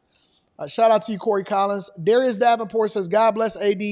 I'm an AMT, and as an AMT, if we don't do our job correctly, we get fired because we can cause loss of life. Basically, what I'm saying is, why do people want to promote a vice president that's not doing her job? Talk about it. Smooth Artist says Kamala losing to Trump shouldn't get though Kamala losing to Trump shouldn't get comfortable. Ain't nobody getting comfortable. We going full steam ahead. Trump is campaigning everywhere, NY, California, and Florida. C. Langley says, a woman leader is like a drunk driver. We can crush out and not die horrible. Jesse January says, sent that Millionaire Morning Show record though through. Trump 2024 is just like that. Let's run it up. Shout out to my dog Jesse. Let me check on my Cash Apps to make sure that I didn't miss anybody real quick. Shout out to y'all. Christopher Donaldson says, them simps are dangerous, OG. I agree. Make sure y'all tap into the Patreon. Link is in the description. Also, get your tickets to Kicking With Me in person, and we gonna rock out, all right? So let's go ahead and get my girl Pink. So gorgeous. You so gorgeous. Shout out to Pink, so gorgeous. Hey, Pink, make sure you get in contact with us. We might need you on a panel. I love the lookers. You know what I'm saying? Not just the talkers. I love the lookers. Shout out to Pink, so gorgeous. Again, make sure y'all hit a like for the algorithm, subscribe to the channel, and turn on your notifications. Well, NBC and CNN surprised us this weekend. And how did they surprise us? They surprised us with new polling information, and they had an interesting conversation, and I want to share that with you guys right now. Check it out. Make sure y'all hit a like for the algorithm. And for more on our brand new NBC News poll, I am joined now by national political correspondent Steve Kornacki to take us through all of the numbers. Steve, boy, this is a big one. Yeah, Kristen, the numbers say it. It is a tie game here weeks before the election, and it's that shift. Our last poll taken in the wake of that September debate, Harris had opened up that advantage over Trump. Good morning, Motto. Gone in our new poll. What goes into that? What's behind that? I think this one is revealing. This is the basic perception voters have of these candidates. Is it it positive? Is it negative? Now, these are not great numbers for either one. Trump 43 positive, 51 negative. He's 8 points underwater, you might say. But look at Harris. Exact same positive score and that negative number almost in the exact same place. And this is it. The last time we polled this question after that debate, Harris had really made up ground in this area. Look, she had a positive rating, 48 to 45. So that advantage has all in the last few weeks in our poll washed away for her. Then there's some issues, some characteristics here. These are advantages in red here that you see for Trump now versus September. On the immigration and the border, we ask voters who would be better on this. In September, Trump had a big advantage. It's gotten bigger. On inflation and the cost of living, Trump's advantage now hits double digits. And on the question of who represents change, Harris had the advantage in September. She still does, but lower. So significant because voters are telling us change is a critical issue for them, not the direction you want to be going in there, Steve. No, absolutely not. And maybe a reason for that, too, is remember, she's the VP in an unpopular administration. Look, we asked Joe Biden's policies as president. Do you think they're helping or hurting your family? Look at that. Almost 2 to 1 say hurting more than helping. His job approval rating is in the low 40s. And then here's the twist. When you ask folks, when Trump was president, were his policies helping or hurting? Look at that difference. 44% say helping, 31% say they hurt. So retrospectively, Trump is getting some numbers here. Maybe he didn't even get when he was president. And then this is, in perspective, the challenge that Harris faces. These are the modern vice presidents like Harris, incumbent vice presidents, running while their boss was still in office. And just look, 88, George Bush Sr., his boss Reagan had nearly a 60% approval rating. Bush won. 2000, Clinton was at 60%. Gore didn't win, but he won the popular vote. We can say that. And here's Harris. And just look how different the atmosphere is. Biden's approval rating in our poll, only 43 points. She's running in a totally different atmosphere than previous incumbent vice presidents did. And then we could talk about issues. This is an interesting way. Typically in the past, we've just given folks a list of issues, said, are they important? Here we've asked a question, is this issue so singularly important that it's the entire basis of your vote for president? And you could see abortion comes in number 1 there. And that's so significant. This is the first presidential election after Roe v. Wade was overturned. Hugely significant. Abortion is at the top. Usually we're talking about the cost of living as being the energizing factor. Absolutely. And I think the Harris folks, if they're looking for good news in this poll, it's this, because this issue is her biggest advantage over Donald Trump. And you could see, as you say, which is really weird because I don't understand how people are concerned about something that you can control yourself. The cost of living, immigration, border, protecting democracy, all of those things are malleable. Those things change and go based off of different policies and so many other factors. I'm always going to be able to control whether or not I needed the chick to get an abortion by controlling what I do. You know what I'm saying? So Rich is really weird. But if you go back to the beginning of this, it's interesting because they're basically saying that it is a tie game, and both CNN and NBC are both presenting this information, which you know that if they are saying this, then he's probably up 10 points. If NBC and CNN is reporting this and they're concerned and they're bringing this to light, you know that Trump is up probably 10 points. Kristen Welker is the moderator of Meet the Press. Kristen, good morning. Great to see you as always. I understand you all are going to roll out a new NBC News poll this morning. What jumped out at you as you sifted through it? Well, Willie, the big headline, this is a national head-to-head poll, is that Vice President Kamala Harris had a 5-point lead in our last poll taken a month ago, right after the debate. That lead has all but evaporated, Willie. Take a look at this new head-to-head matchup, 48% to 48%. That is what we call a deadlocked race. It underscores what we all know, that this is tight, that the country is sharply divided. One of the other big headlines here, people are viewing the Trump presidency more favorably than the Biden presidency. Why is that significant? We've seen the vice president get pressed repeatedly on what she would do differently than President Biden, and she's really struggled with that answer. We have new reporting that will roll out on the show this morning, Willie, taking us inside the Harris campaign, where there are discussions about changing her answer on that. Can she draw a distinction on the Middle East? How can you change your answer on something that you already answered? You know what I'm saying? Like, she was already on The View. She already did several different podcasts where they asked her, you know what, how would you do anything different than you did it during the presidency of Biden? And you know what she said? I'll tell you what she said. She said, listen, she tried to give herself credit, but she didn't realize that she was shooting herself in the foot. And I don't know if these people really have a pulse on what's happening out here in these streets. But this is what she said. She said, listen, every major decision that went on during this presidency, I was a part of. So she was projecting herself as a leader, but she didn't realize that nobody actually cared for the decisions that was made over the last 3.5 years.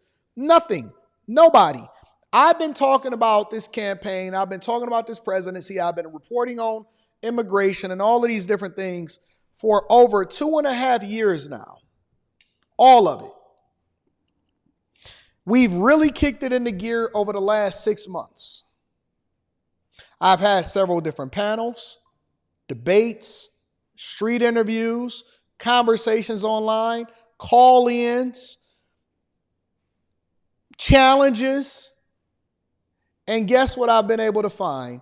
When I ask people the question, what is it that you like about Kamala Harris over the last 3.5 years? Or how have your life improved over the last 3.5 years since they've been in office? And of all of the time that I've been reporting, and of all of the people that I've interviewed, and all of the interactions that I've had, I cannot find one person that describes something out of feelings, that don't describe something out of feelings or identity politics as a justification for why you should vote for Kamala Harris. In no situation have I ever seen somebody articulate or explain to me why that actually makes sense to them. Not one time. Not one time have they explained to me how their life is either A, improved, or B, why they should vote for her outside of identity politics. Not one person. Not one. They say we like her because she a woman. We're going to vote for her because we think that she black, because she got the vibes. And the number one answer that I've interacted with is because I don't like him, so I think that I'm going to vote for her. Those are the reasons. Those are the 4 core reasons. Why would you vote for him? Police immunity, racism. Oh, they going to tie us up and hog tie us and bring us back into the plantation if Trump get in and all that. It's all craziness. Straight up craziness. 100% of the time. For example, on immigration, all under discussion with this razor-tight race. Willie? And she continues to say, I am not Joe Biden, but you're right. She'll have to get more specific here down the stretch if she wants to win. Kristen, thank you so much. I would hate to be a person that has to face me and debate me or have a conversation with me or to be questioned, and then you can't come up with one reason. You can't come up with anything to justify your vote, but the only reason that you then vote there is to say, well, I don't like him.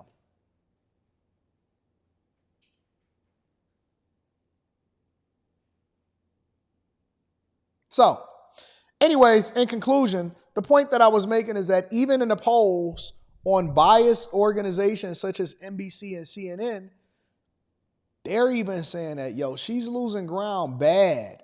And it's one of the reasons why I think that she's supposed to show up in Detroit tomorrow. I seen a post from Charlemagne, and I seen several different people reach out to me and say, Anton, yeah, Kamala Harris is going to be in Detroit tomorrow. Guess who ain't going to be there? Guess who's hosting it? Charlemagne. So you're coming to Detroit to try to convince Michiganders in a swing state to vote for you, but at no point did you ever even attempt to get in touch with and reach out to the person that has the biggest podcast and the most reach in the city. Now, I know that they watch. They're watching this right now. So for 4,600 people tuned into the Millionaire Morning Show, this ain't even my biggest channel. I know that they watch. I know that they concerned. I know that they paying attention to everything that goes viral. But they just... Why would you bring somebody that's not even from... Where's Charlemagne from? South Carolina? Why would you be somebody from South Carolina to host an event, a pre-recorded Q&A? Now, how do I know that the questions that she's going to get is not actually even questions from people authentically giving a question. Well, guess what? I'm connected. That's what happens when you have the biggest reach and the biggest podcasts that do the biggest numbers in the city of Detroit. So this is what they're doing. Let me give y'all a little bit of insight. They have certain well-to-do or community people that's in the know and who knows who, whatever. And they're inviting certain people, and I'm not going to say the who's and the what's and none of that because I got to protect my sources. They're inviting certain people to be able to ask one question, and they want to know what the question is so that they can prepare her to be able to answer the question. And you have to be somebody that knows somebody to be chosen to answer her one question that is going to be hosted by Charlamagne the God in Detroit. And you think that that's going to hit? For those of y'all that's working on the Kamala Harris campaign, and you think that this is going to sway in her favor, in what world do you think that an independent voter that is on the fence about who they're going to vote for in the United States of America election in Michigan, in what world do you think that that's going to work out for you? You bring in an outsider to host an event in Detroit because you're losing ground in Michigan, and so you decide to have pre-vetted questions from the who's who, a part of the boule, and you think that that's going to work out for you. Who? What? Harpo? Who? What? When? Where? Why? And how? In my city? In my city. I mean, it's all of our city that's a part of the city. But let's just be honest. Ain't nobody got bigger reach than me in my city. This is my city.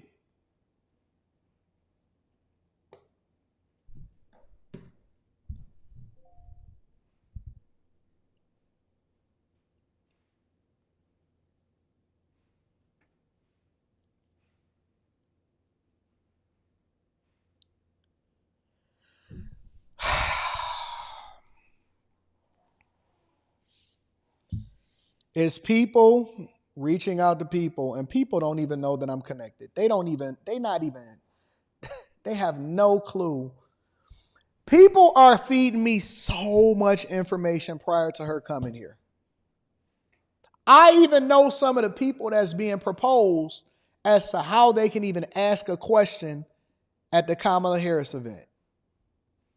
They don't even know that they got moles in their own campaign. It's people that work for them that work for me. I know how much they giving out to election workers, poll workers. I know the people that's recruiting for the poll workers, how much they offering, who they offering it to, where it's going. I know everything.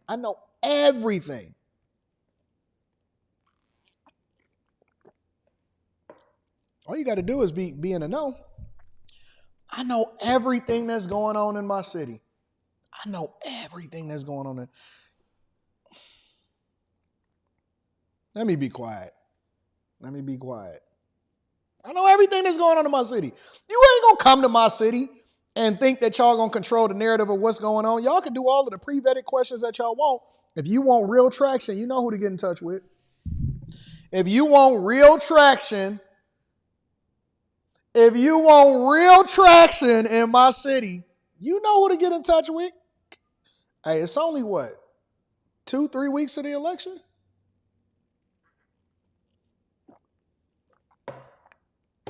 Hey, y'all, if y'all want to ask Kamala Harris a question, get in touch with me.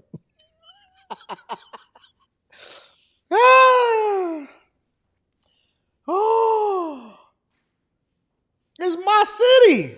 This is my city. I run this here. You just live here. I know it's a lot of people that's out here, and you got the rappers and stuff like that. I'm talking about the mobilization of voters in the political arena. I'm not talking about no verses. I'm not talking about no rappers. I ain't talking about no football. We ain't talking about sports. We talking about money and politics. That's my specialty. I run this here. Not the news. We do more views than the news. We do more views in Channel 7, WXYZ. We do more views in Channel 2. We run this here. When I'm walking in the streets, I see the news people, and they, oh, Anton, we watch her stuff all the time. Oh, thank you. I appreciate you. This is my city. This is my city. All roads go through Anton when it comes to this money talk and this political game. That's a fact. Money, politics, relationships, that's all mine. Y'all can have sports. You can have rap. You can have all of that stuff. I stay here for a reason because I got more control over here. Y'all got Miami, I give you that. You got New York, it's a lot of podcasters in Atlanta. They all moved down there. California, you got it. Las Vegas, I give you that. Detroit, this is my city. They brought Charlemagne. Get the hell out of here, bro. Get the hell out of here. You can have all the rest of that stuff. When it comes to these numbers, this is my city. 25 million views a month. 2 million watch hours a month. It's my city.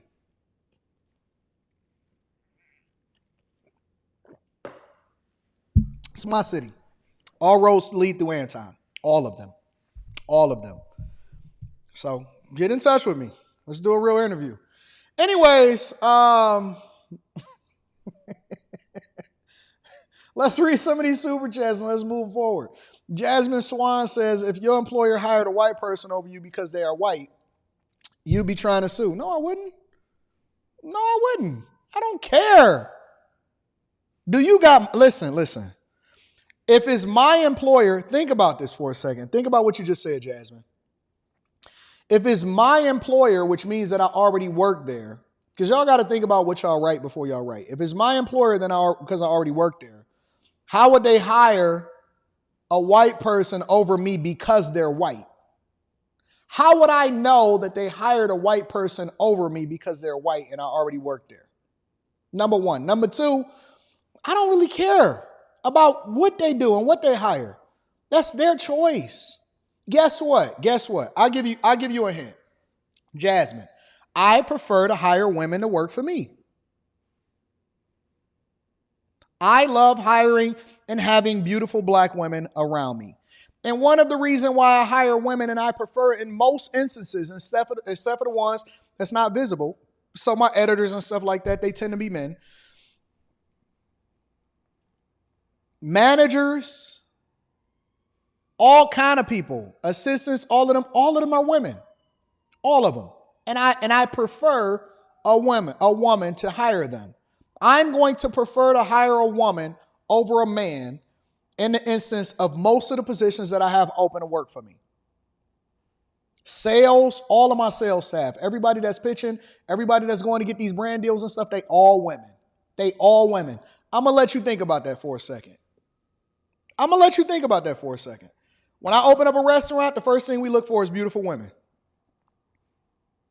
If you're above the weight of 210, you're probably not going to get the job. I'm just going to tell you right now, you're probably not going to get the job. If you weigh over 210 and you're a woman, you're probably not even going to get the job.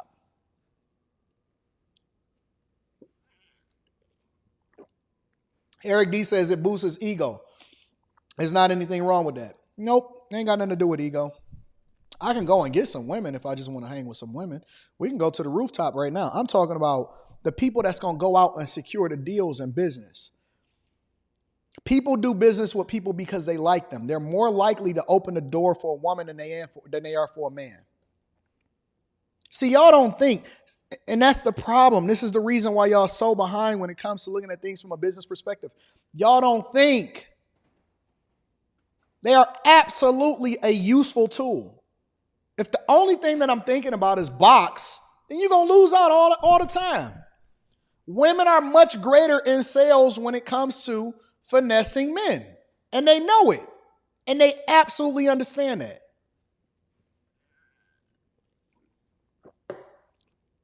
You get it, GTA Disciple. You get it. No, I've never tried to sue an employer.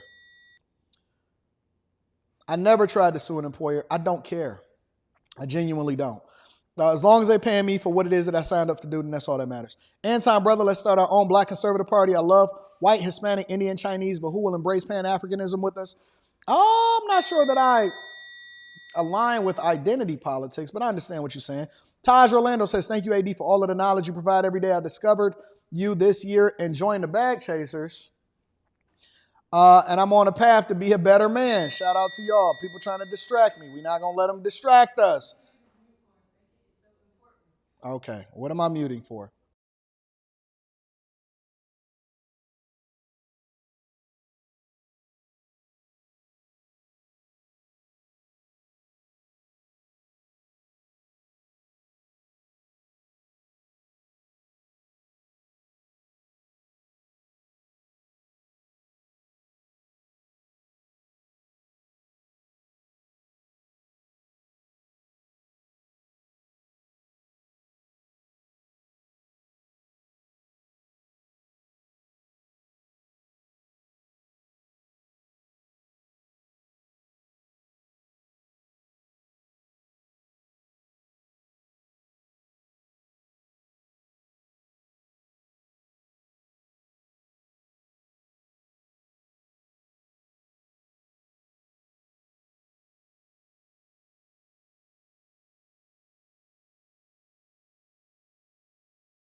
See if you can make that shake, girl. See, that's why I got women working for me. I'm not going to tell them what deal you just got. Now she need a raise. That's why I got women working for me, because women work feverishly. They work very, very hard all the time. Anyways, I can't let y'all know that conversation. Raheem Graham says, independent pollsters have had consistent results with Trump, up to 2 nationally since July. All of a sudden, the mainstream polls are shifting to Trump. These polls are juiced to drive enthusiasm. You seeing her dancing back there? That's because she just got a big deal. Don't worry about it. She got a big deal for daddy. She got a big deal for daddy. Bring daddy his money. Bring daddy his money. Anton just got a big deal. A big deal. Listen, if y'all not leveraging women in the way that y'all supposed to leverage them, y'all silly. Y'all so stupid. If you're not leveraging your wife, anyways. So it's true. Teardrop Time is a real person. No. Post Mogul says, do you hire female running backs? Nope. You got to be under the weight of what? 160, 150 or something like that? We got weight requirements over here on in the Anton Daniels show. High Tolerance says, you misread Jasmine Swan super chat. She's speaking from the angle of Victim Olympics playing a race card. I'm sorry, Jasmine. I'm sorry. Let me reread your super chat. Jazz, my girl. Jazz is my girl. Sometimes she be having smoke for me, though. If your employer hired a white person over you because they're white, you'd be trying to sue, but you're voting for her because she's black? Oh, okay, I got you. I'm sorry, Jazz. Act like I never said nothing, Jazz. Me and you are best buddies. Me and you, your cousin, and me and you, your mama and your cousin too. Rolling down the strip on Vogues. Coming up, slamming Cadillac doors. Back in the day when I was younger, hunger, looking to fill my belly with that rallies, push, off like it was supposed to be. Cool, off of the tick I was. Gone off that white girl. Boy, don't let me talk about chunky ass. I'm trying to figure out how to not cuss on the whole verse. We just filled with the rabbit belly. And I'm so smoking tea. Me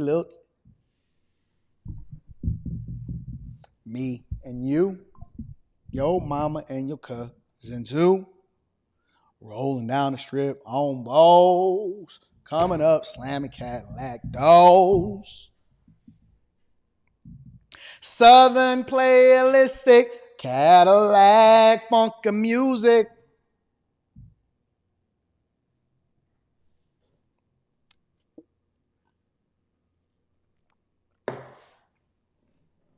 We gonna get you high. We gonna get you high.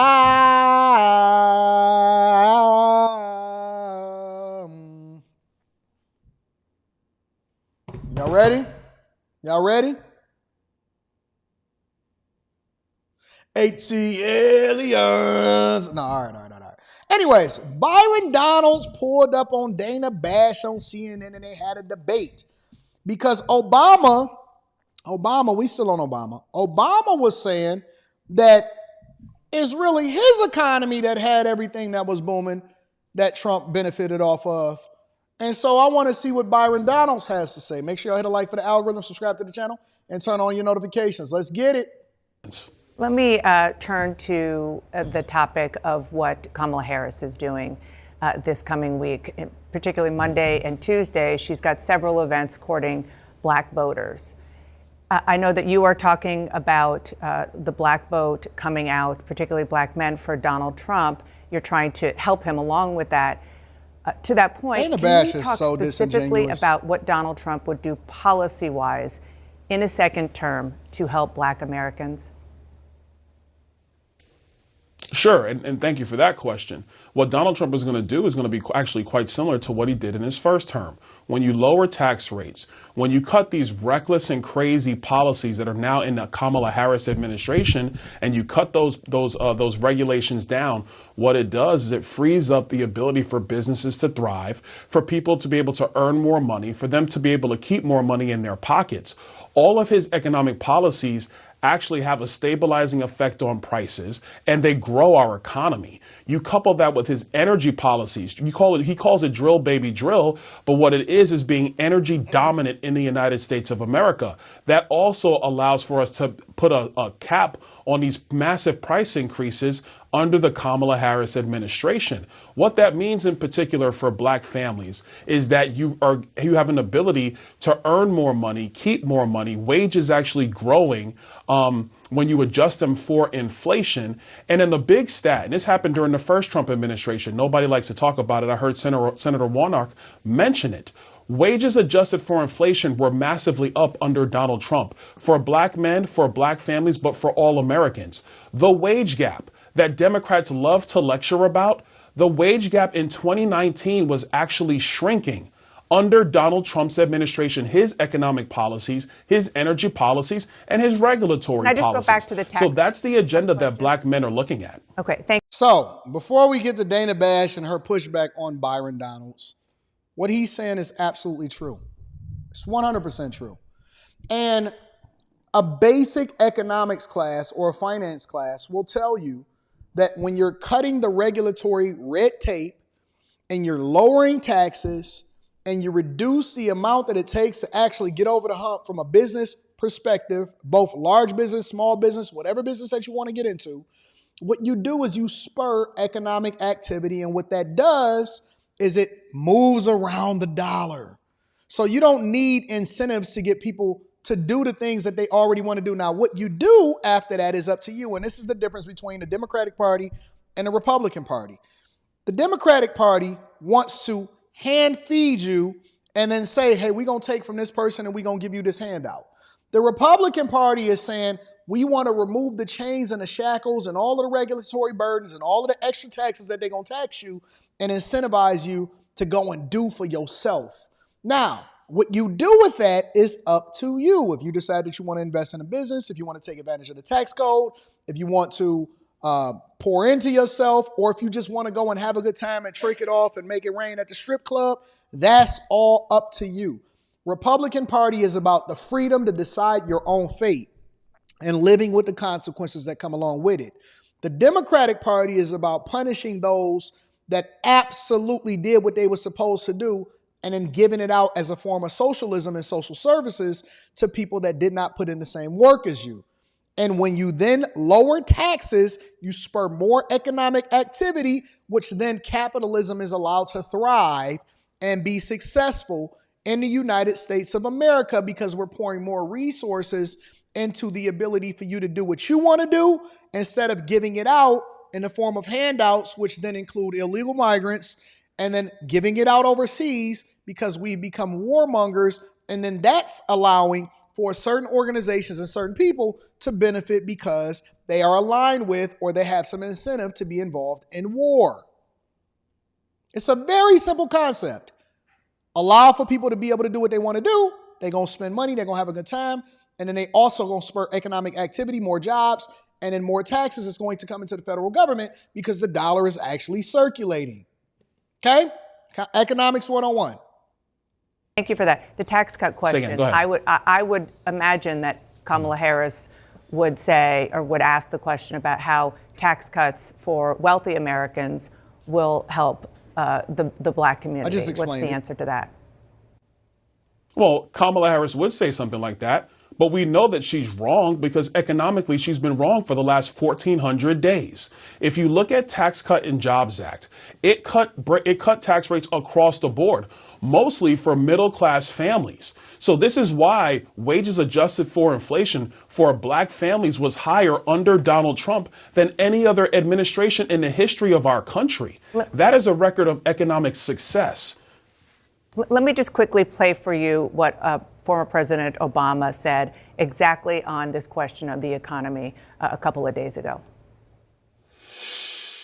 Yeah, it was pretty good because it was my economy. It wasn't something he did. I had spent 8 years cleaning up the mess that the Republicans had left me the last time. He didn't do nothing except those big tax cuts. How do you respond to that? Now, before Byron Donalds get into it, let me give Obama a little bit of credit because I'm objective and I always like to make sure that I give credit where credit is due. Obama did a couple things right and he did a lot of stuff wrong. One of the things that he did right is he got tough on immigration, which Biden supported, and then they abandoned for some reason in 2020. And then they actually went against Trump against the same thing that he was capitalizing off of as far as what Obama left in place for being tough on immigration. The second thing that he is right about is that the second Bush, in my opinion, and I've said this multiple different times, because he want to tie this to the Republican Party instead of tying it to a specific president, the second Bush was absolutely the worst president in my lifetime thus far. The second Bush, absolutely, and it wasn't just the Republicans, it was the second Bush and it was Clinton that basically set the stage that then created this economic collapse in the housing market, and then obviously in the stock market and everything else that created the recession of 2008. It was Clinton and it was Bush, but Bush was exponentially worse than Clinton, especially the North American Free Trade Agreement, the lax housing rules and all of this stuff. So all of that stuff was administered. It started under Clinton. It continued, and Bush absolutely decimated the economy. And so Obama did inherit an economy that was largely created by Bush and Clinton. That's just the facts. And so I have to give him a little bit of credit because he did shepherd in stability at a time where everything was basically not stable, but they didn't go after the big banks and they did not hold anybody accountable for creating this in the first place, but they just kept on the train as usual. So let me go ahead and listen to what Byron Donalds have to say. Very easily. I was working in finance during Barack Obama's administration. Let me tell you, the economy under his especially the last 5 years, was growing at about 1 to 1.5% per year. I think at the time, President Obama was saying that, this era of large economic growth is something of the past. We're going to have a more consistent economy. Well, in his words, a consistent economy meant one that barely grew. So when Donald Trump came in, he brought his tax cut policy in, which cut taxes across the board for everybody in our country. Couple the fact that he did cut massive regulations from the Obama administration. And what did we see? Economic growth in the United States went from 1.5% under Barack Obama to 3.5% under Donald Trump. Wages adjusted for inflation, like I said, because it's the truth, increased for every subgroup of Americans in our country. The wealth gap was closing. We were actually booming economically far more than we did under Barack Obama. And that's true. And it's just the truth.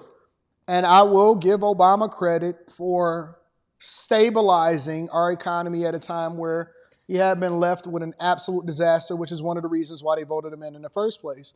And again, this is no time for me to actually go at Obama. He's created enough chaos himself over the last few days. But we were booming. We were surviving under Obama. We were getting stability back. And then we were booming under Trump, only to have it all undone. And you know how you know that Biden and Harris was so bad is that we sitting here debating the Obama economy versus Trump economy, and we not debating the Biden and Harris economy versus the Trump economy. That's how you know that they were really, really bad. We can have that debate, but that's how you know that they were really, really bad. Make sure y'all hit a like for the algorithm, subscribe to the channel, and turn on your notifications. Let me read a few of these super chats, and then actually let me read the Cash App first. Shout out to my dog, Blake Fields, in the building. I appreciate you, Blake, for rocking out with us. Bam Bam Lynch says, I almost turned my pops into a Republican. They already Republicans. They just don't know it yet. Hello. I love your channel, Lisa. I love you too. I love you too, Lisa. Thank you for supporting the platform. GTA Disciple says, just imagine if a white person said publicly that they're voting for someone because they're white. It would be crazy. I agree. 100%. GTA Disciple says, funny how Trump haters swear the economy was bad under Trump and how Obama claiming Trump economy was good because of him. They got to pick a side, pick a struggle. Pick a struggle outside of reproductive rights. Pick a struggle. Make sure y'all tuned into the Q show tonight. And then also on top of that, make sure y'all tap into the Patreon and get your tickets to see me in person. It's going to be fun. Red Belly. I like that name. Red Belly. Red Belly says, just today, Kamala Harris just announced a historic plan to boost economic freedom and opportunities for black men only. I checked it out. I'm going to react to it on the Anton Daniels channel, and we're going to come back and talk about it on the Millionaire Morning Show this morning. I have not seen it. I have not seen it, Red Belly. But people is telling me about it. Shout out to you, Red. Hey, Red. Chris James says, we in there like swimwear. Shout out to my rich friend. Hey, Chris, did you enjoy the Patreon live stream that we did yesterday about real estate block club? It was dope, wasn't it? We had it going. We was rocking, wasn't we? All right, y'all. Make sure y'all hit a like for the algorithm, subscribe to the channel, and turn on your notifications. We continue on with this show. All right? Let's talk about Chicago. Let's move over from politics for a minute, and let's talk about Chicago. Shout out to Do or Die. P-I-M-P. Ology, but logically be learning these hoes biology. Obviously, well. Do you want to ride in the backseat of a caddy and chop it up with Do or Die? Do you want to ride in the backseat of the caddy? It was 7:00 p.m. Move to the back so I can see who peeping his pole pimp. Creep to the back with a slow limb.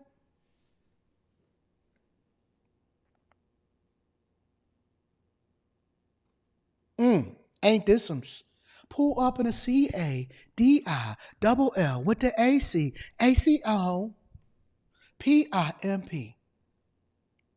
And it automatically, she gotta be full of that M-O-N-E, but why? Yeah, shout out to my Chicago brethren in the streets, but I heard y'all was out there stealing. I heard y'all was out there robbing trains and stealing and killing and double dealing while y'all cousins was out there shooting up stuff at nighttime. Check it out. Make sure y'all hit a like for the algorithm. I mean, no matter how good y'all music is coming out of Chicago, you're going to have to answer for this. Sky 5 live over the west side. Mike Lorber is over the scene by a rail yard in Austin. There's police activity. You can see it's impacting the commute. Mike, what can you tell us about what's been happening? Look at them. They dreadheads. They all got on. Look. They got on the uniform. Black, white, hoodies, dreadheads, and wife beaters. Black, white, hoodies, dreadheads, and wife beaters. That is the uniform of a thief. And probably Pooh Shiesty masks on top of that. The uniform of a thief. Look at them. See, you can't blame the system on this. Go ahead and blame white people for this one. Whose fault is it? Is it Trump's fault? Is this one Trump's fault? I'm just curious. Is this picture we're looking at looks like a chase of some sort? A lot's been going on in the last 40 here. minutes. Now, it was about an hour ago when the Chicago Police Department dispatched that some freight trains were being burglarized in the area of Lake and Lockwood. It's actually just north of Lake Street. This is the train line that houses the Metro UP line, which is stopped at this time, by the way. We've been here in Sky 5. We have and the only reason they running away is because the police officers is now there. So now as the police is walking up, people are running. Look at the person. People taking things off of trains, loading them into cars, and then speeding away. This is Lake and Kilpatrick. This is about a block east of Cicero Avenue, where we've seen people going in. A lot. You know they got y'all license plate too, right? People. We're talking about dozens and dozens of people, dozens and dozens of vehicles. Things been taking off of freight cars, loaded into vehicles, and those vehicles are driven away.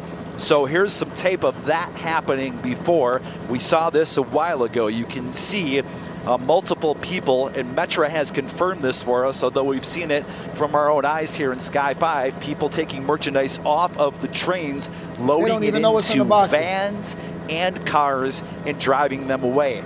Metro Police has been here. We've seen about a half a dozen Metro squads. They continue to come in. Chicago Police Department has been here a bit as well. We do not know if there are any arrests at this time, but again, Metro issuing a statement here due to this happening, and then there's a large amount of open rail cars. You got women, old people, some of them are on Lime scooters. Hey, homie got a box on a Lime scooter. And as you can see, debris all over the track, those Union Pacific West Line trains that run west out of These are the same people. Hey, listen, y'all. These are the same people that will sit here and tell you, man, I'm tired of working. They will go out there and steal some $20 irons and some $99 Amazon packages, and they will work their butts off. Have y'all ever seen a thief? Listen, man, the amount of effort that it takes to strip a car as fast as they strip a car like that. They work with relentless force when they strip in a car. It'd be just like that scene on Lord of War where they stripped that airplane when it landed in Africa. It'd be the same thing. But then they'll sit there and tell you, man, these warehouse jobs is hard, man. I got to ride this high-low. I got to be awake. I got to listen to the dock worker. The same people that will sit there and tell you how difficult it is, they cleaned out that entire thing. The entire thing on that truck is clean. It's open and it's clean. City. I want to say the Milwaukee West Line train might be affected by this as well. They are stopped at this time. A lot to take in, a lot going on. It is still going on. People are going up onto the train tracks, taking merchandise. That's what we've seen in Sky 5 and loading it into vehicles as the police go rolling in. We'll keep you posted here on any developments. What you're looking at now is live. We're just north of Lake Street. This is Kilpatrick. We're just east of Cicero Avenue. Those black squads you see, those are Metro Police. That's not the Chicago Police Department. That's the Metro Police. They're coming in right now. We'll take this all in and keep you posted on any developments. We're live on the west side. I'm Mike Lorber in Sky 5. And Mike, one quick question. That first shot you showed us of the cars pulling away on the other side, I believe that's to the west of where this shot is. Is that an escape route? Are those guys gone at this point? Or do police seem to have some sort of handle on this on the back end?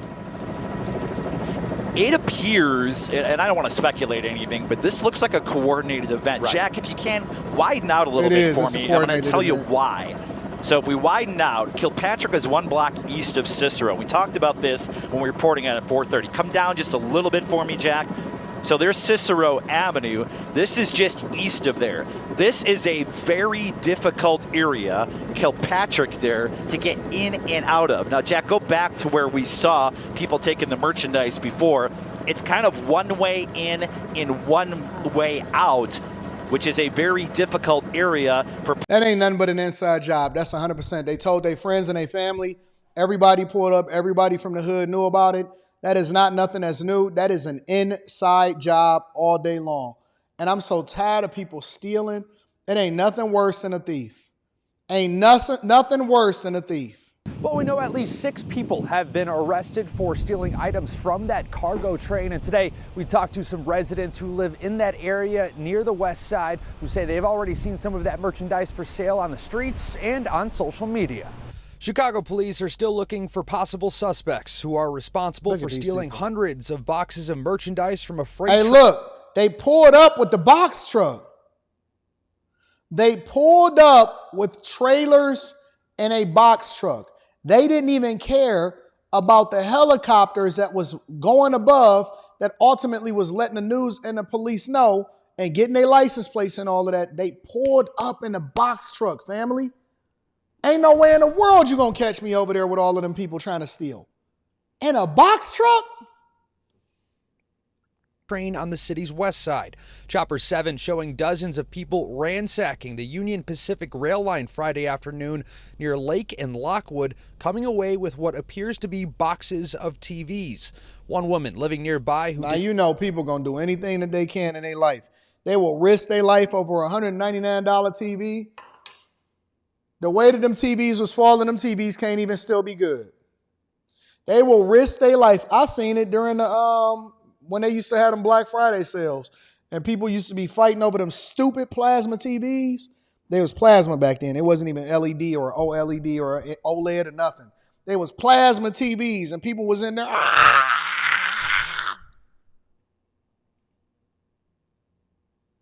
They was fighting, and people was camped out over some worthless pieces of junk that's going to ultimately phase out as far as the value of it, what it was. It was camped out. They were fighting. Yeah! With some stupid TVs. TVs? A TV? Did not want to be identified, says she's shocked by how much merchandise was taken. A little bit discouraged about this being in our neighborhood. I understand that people need to make money, but this is not the way to do it. That resident says she's already seen people selling that stolen merchandise across the area. This comes as Illinois Senator Dick Durbin helped pass a federal law last year, which will now force retailers and websites like Facebook to regulate the sale of stolen goods online. Otherwise, those companies could face fines of up to $50,000. That's why the Illinois Merchant Association... Now, the companies can face fine up to $50,000 because the black people are stealing it off the rail lines and posting it on Facebook Marketplace and eBay. Says brazen crimes like this impact the entire community. There's a myth that there's insurance for this. There is no insurance for this. We are all victims of retail crime because for every item that's stolen, there's no sales tax collected. That means those sales tax is not available to fund the services that we all rely upon. As police and rail line authorities continue to investigate these reoccurring thefts, residents are hoping changes could be made to prevent them from happening in the future. I'd really like it if the trains, if they had to stop, there would be a guard, or they would just keep it moving to a spot where nobody can get on the tracks. That would be helpful. Chicago police and the rail line authorities continue to investigate the matter, and they're asking anyone who sees any suspicious retail sales online to report them White. I immediately. agree with you. Watch breaking. I want to see, hey, why Roland Martin is going to choose not to do a segment on this part of the show. We know why. We know why, because they want to keep y'all under the thumb of the Democratic Party, and they want to keep y'all voting blue and not being responsible for what you're doing in your own communities.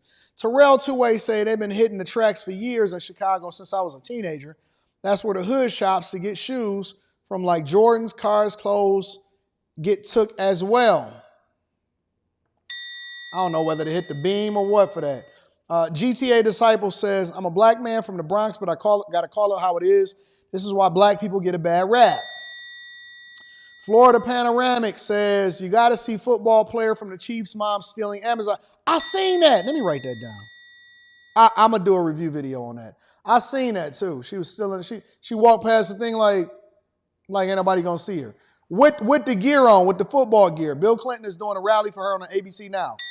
Heard about that too. We'll get there. Levite Apparel says, Anton, now all of these is Harris voters are stealing. Yes, they are. Yes, they are. They all Democrats. Keyshawn White says, we're Roland Martin and Black Lives Matter talking about the KKK. Secret, and you know these people, they'll ruin their own communities and destroy their own communities and then be talking about, where's the investment in our communities? You stole it all. Secret Truth says that scum along with the incompetent leadership It's making my city look bad. Make sure y'all hit a like for the algorithm, subscribe to the channel, and turn on your notifications. Okay, well then listen. We don't want to leave New York out of this. We don't want to leave New York out of this. We want to make sure that we add them and bring them to the front of the congregation. So this is currently what's going on with the migrant crisis in New York. We already know that over in Chicago, Mayor Johnson is already spending an extended amount of money and they're approaching the $1 billion mark.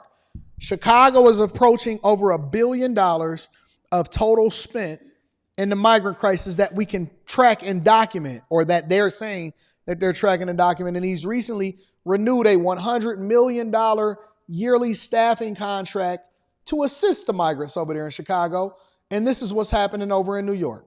New York City planning to continue using pricey Manhattan hotel rooms to house some of the city's 200,000 plus migrants. A new contract would make 14,000 rooms available, costing taxpayers over $300 each per day. That's on top of the $2.3 billion spent on housing migrants just since 2022.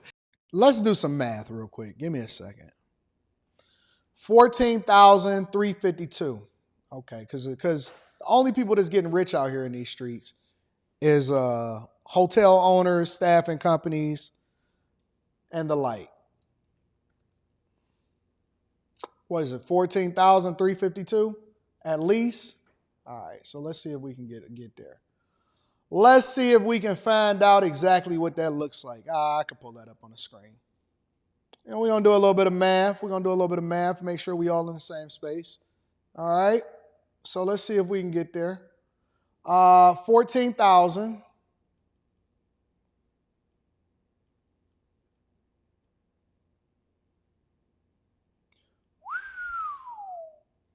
That's per day.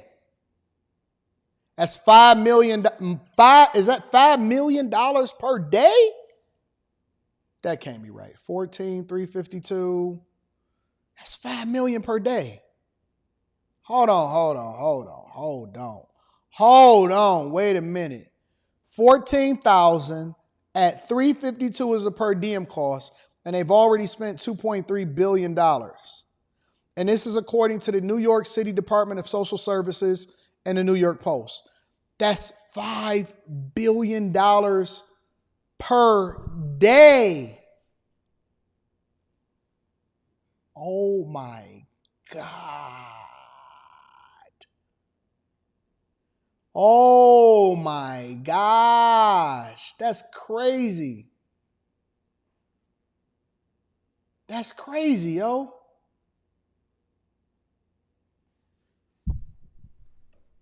And that's just in rooming and board. That ain't got nothing to do with food, the free money that they're giving them, the groceries, the EBT cards. That ain't got nothing to do with schooling, policing, staffing, nothing. That's just housing. Man, if you live in New York City and you see that come across your screen, how do you feel about that? If you live in New York City and you see these numbers come across your screen, and New York say, you know what, listen, guys, the migrant crisis is tough, but we got to keep it going. And we got to keep it going. How do you feel when you see those type of numbers come across your screen? That's crazy. That's insane. Vicky Palladino is a New York City councilwoman who opposes the plan. She joins us now. Vicky, why is New York City doubling down on taking resources from its own residents and giving them to... And people are paying those taxes. So that don't just come out of nowhere. It don't just come from some random source. People are paying the taxes. That's your money. So when you go to work every day and then you look at your paycheck and it say FICA, federal, state, and some other random things that we don't even know what it is, that's your money, that's your money, big dog. When you go to the store and you got to pay this 6, 7, 8, 9, 10% sales tax, depending on what city you in, that's your money, dog.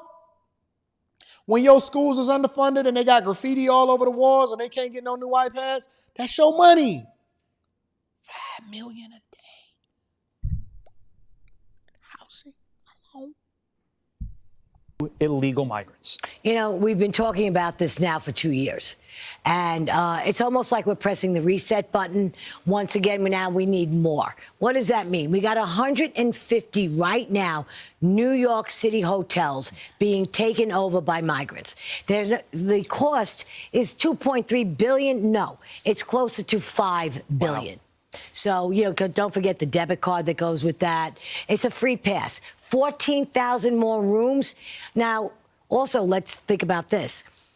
There's been a little lull here in bringing up the migrants and the what's going on here with the illegals and what it's costing the city. We've kind of taken a bit of a hiatus because other things have been deflecting from the point that this problem still very much exists. And it's only going to grow. There's no end in sight. 14,000 more hotel rooms. That means they're going to branch out now more so. That's more hotel rooms. Into the outer boroughs, quite possibly to more independent hotel owners, making them millionaires who are struggling, making them millionaires overnight. Yeah, people are getting rich off of that. Millionaires. It's huge. So why are you, one of only a few people in New York City government, speaking out? It's so many people that's getting rich off of the migrant crisis. So now you can better understand the microeconomics and the macroeconomics that come along with policies from Democrats. Because a lot of people will sit there and they'll say, well, Anton, Trump is for the rich and Republicans are for the rich, but Democrats are for the poor. If you are a hotel owner and operator, who would you be voting for if you were operating a hotel in New York City, for example? If you were an executive and you were operating a staffing company or a transportation business,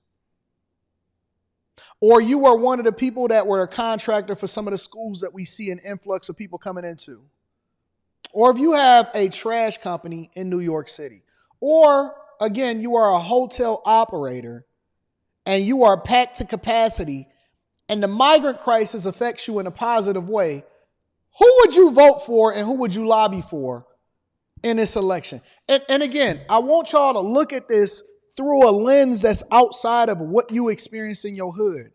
Why do you think that there are so many donors? And I'm just only scraping the surface. There are so many people that benefit off of the government. There are so many people that benefit off of these crises. There are so many people that benefit off of these emergencies. There's so many people that benefit off of these bad policies. Let's be clear.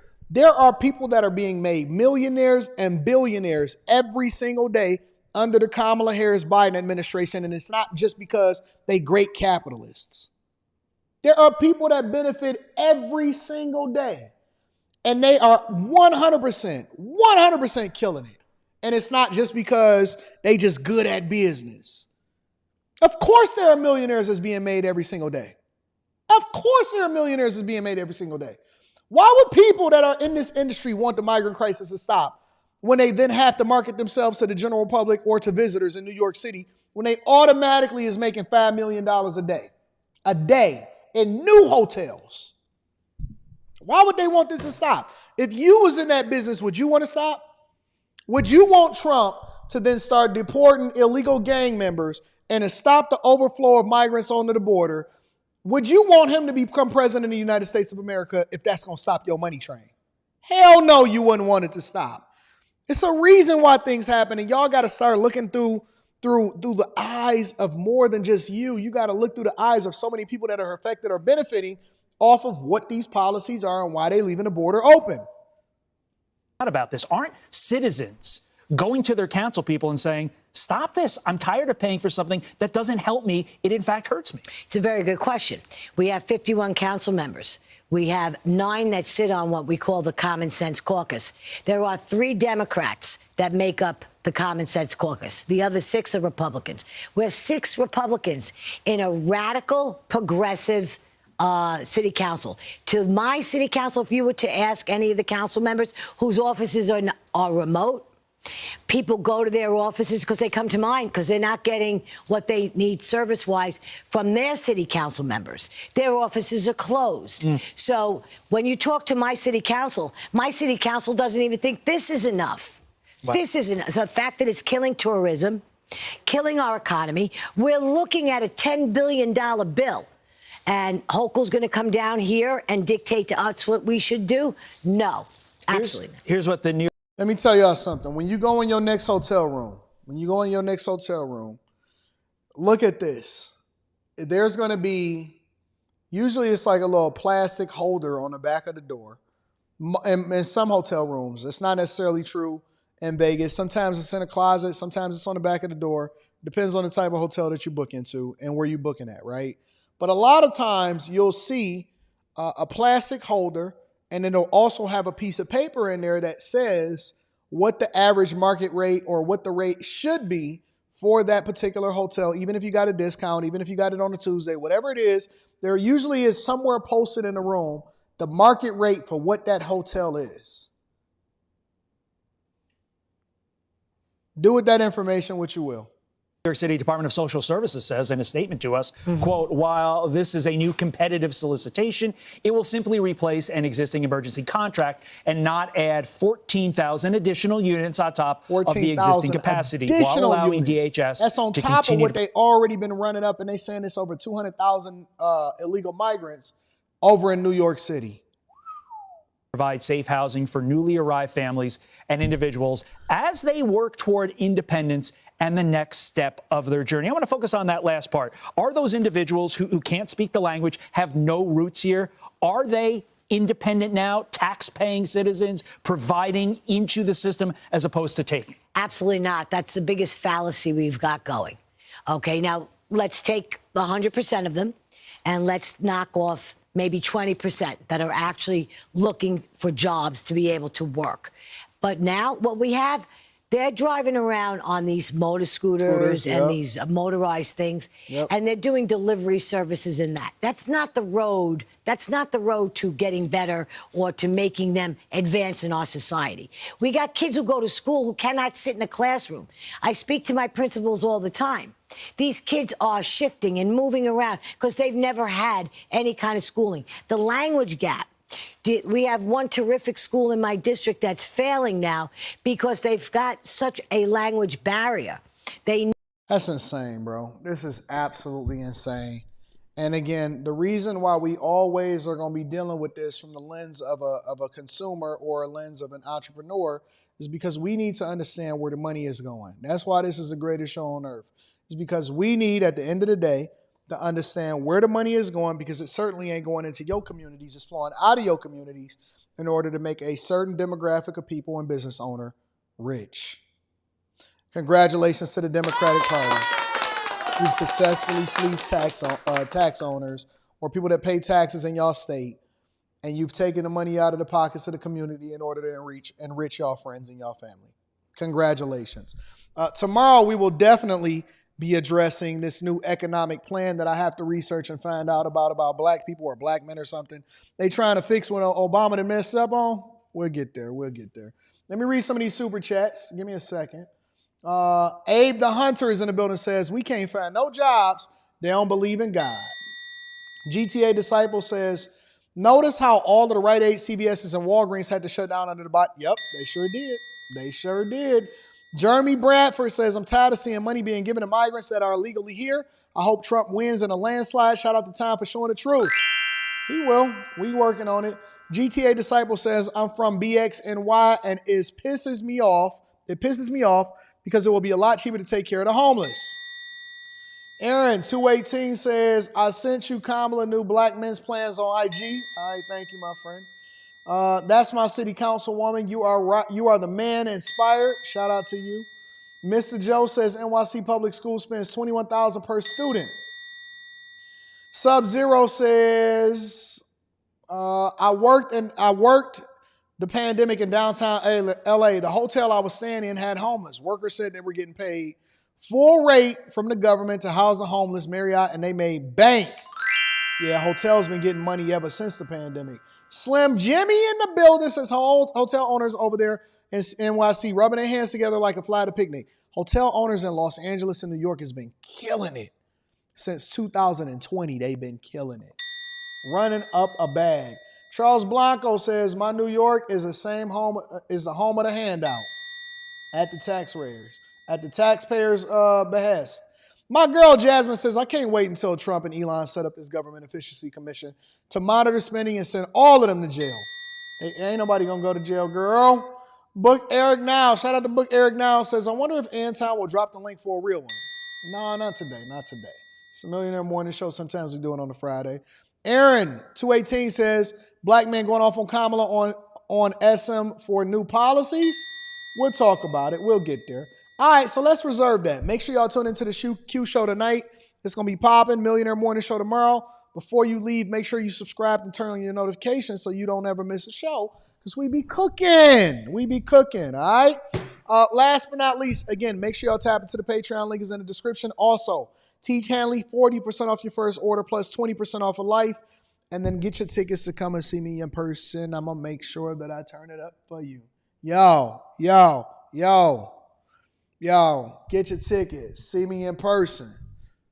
I ain't even going to do it to y'all. I ain't going to do it. My freestyle, I still got them freestyle skills. It's still what it is. Yo. Terry Scott says, Terry Scott stopped my freestyle.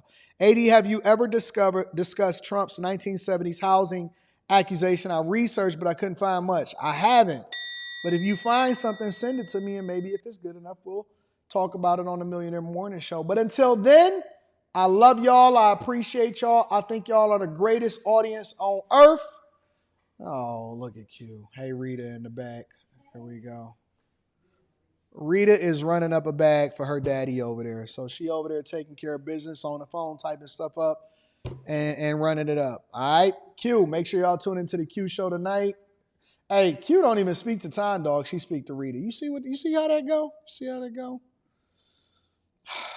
They don't love me like they should. They don't love me like they should. You know what I'm saying?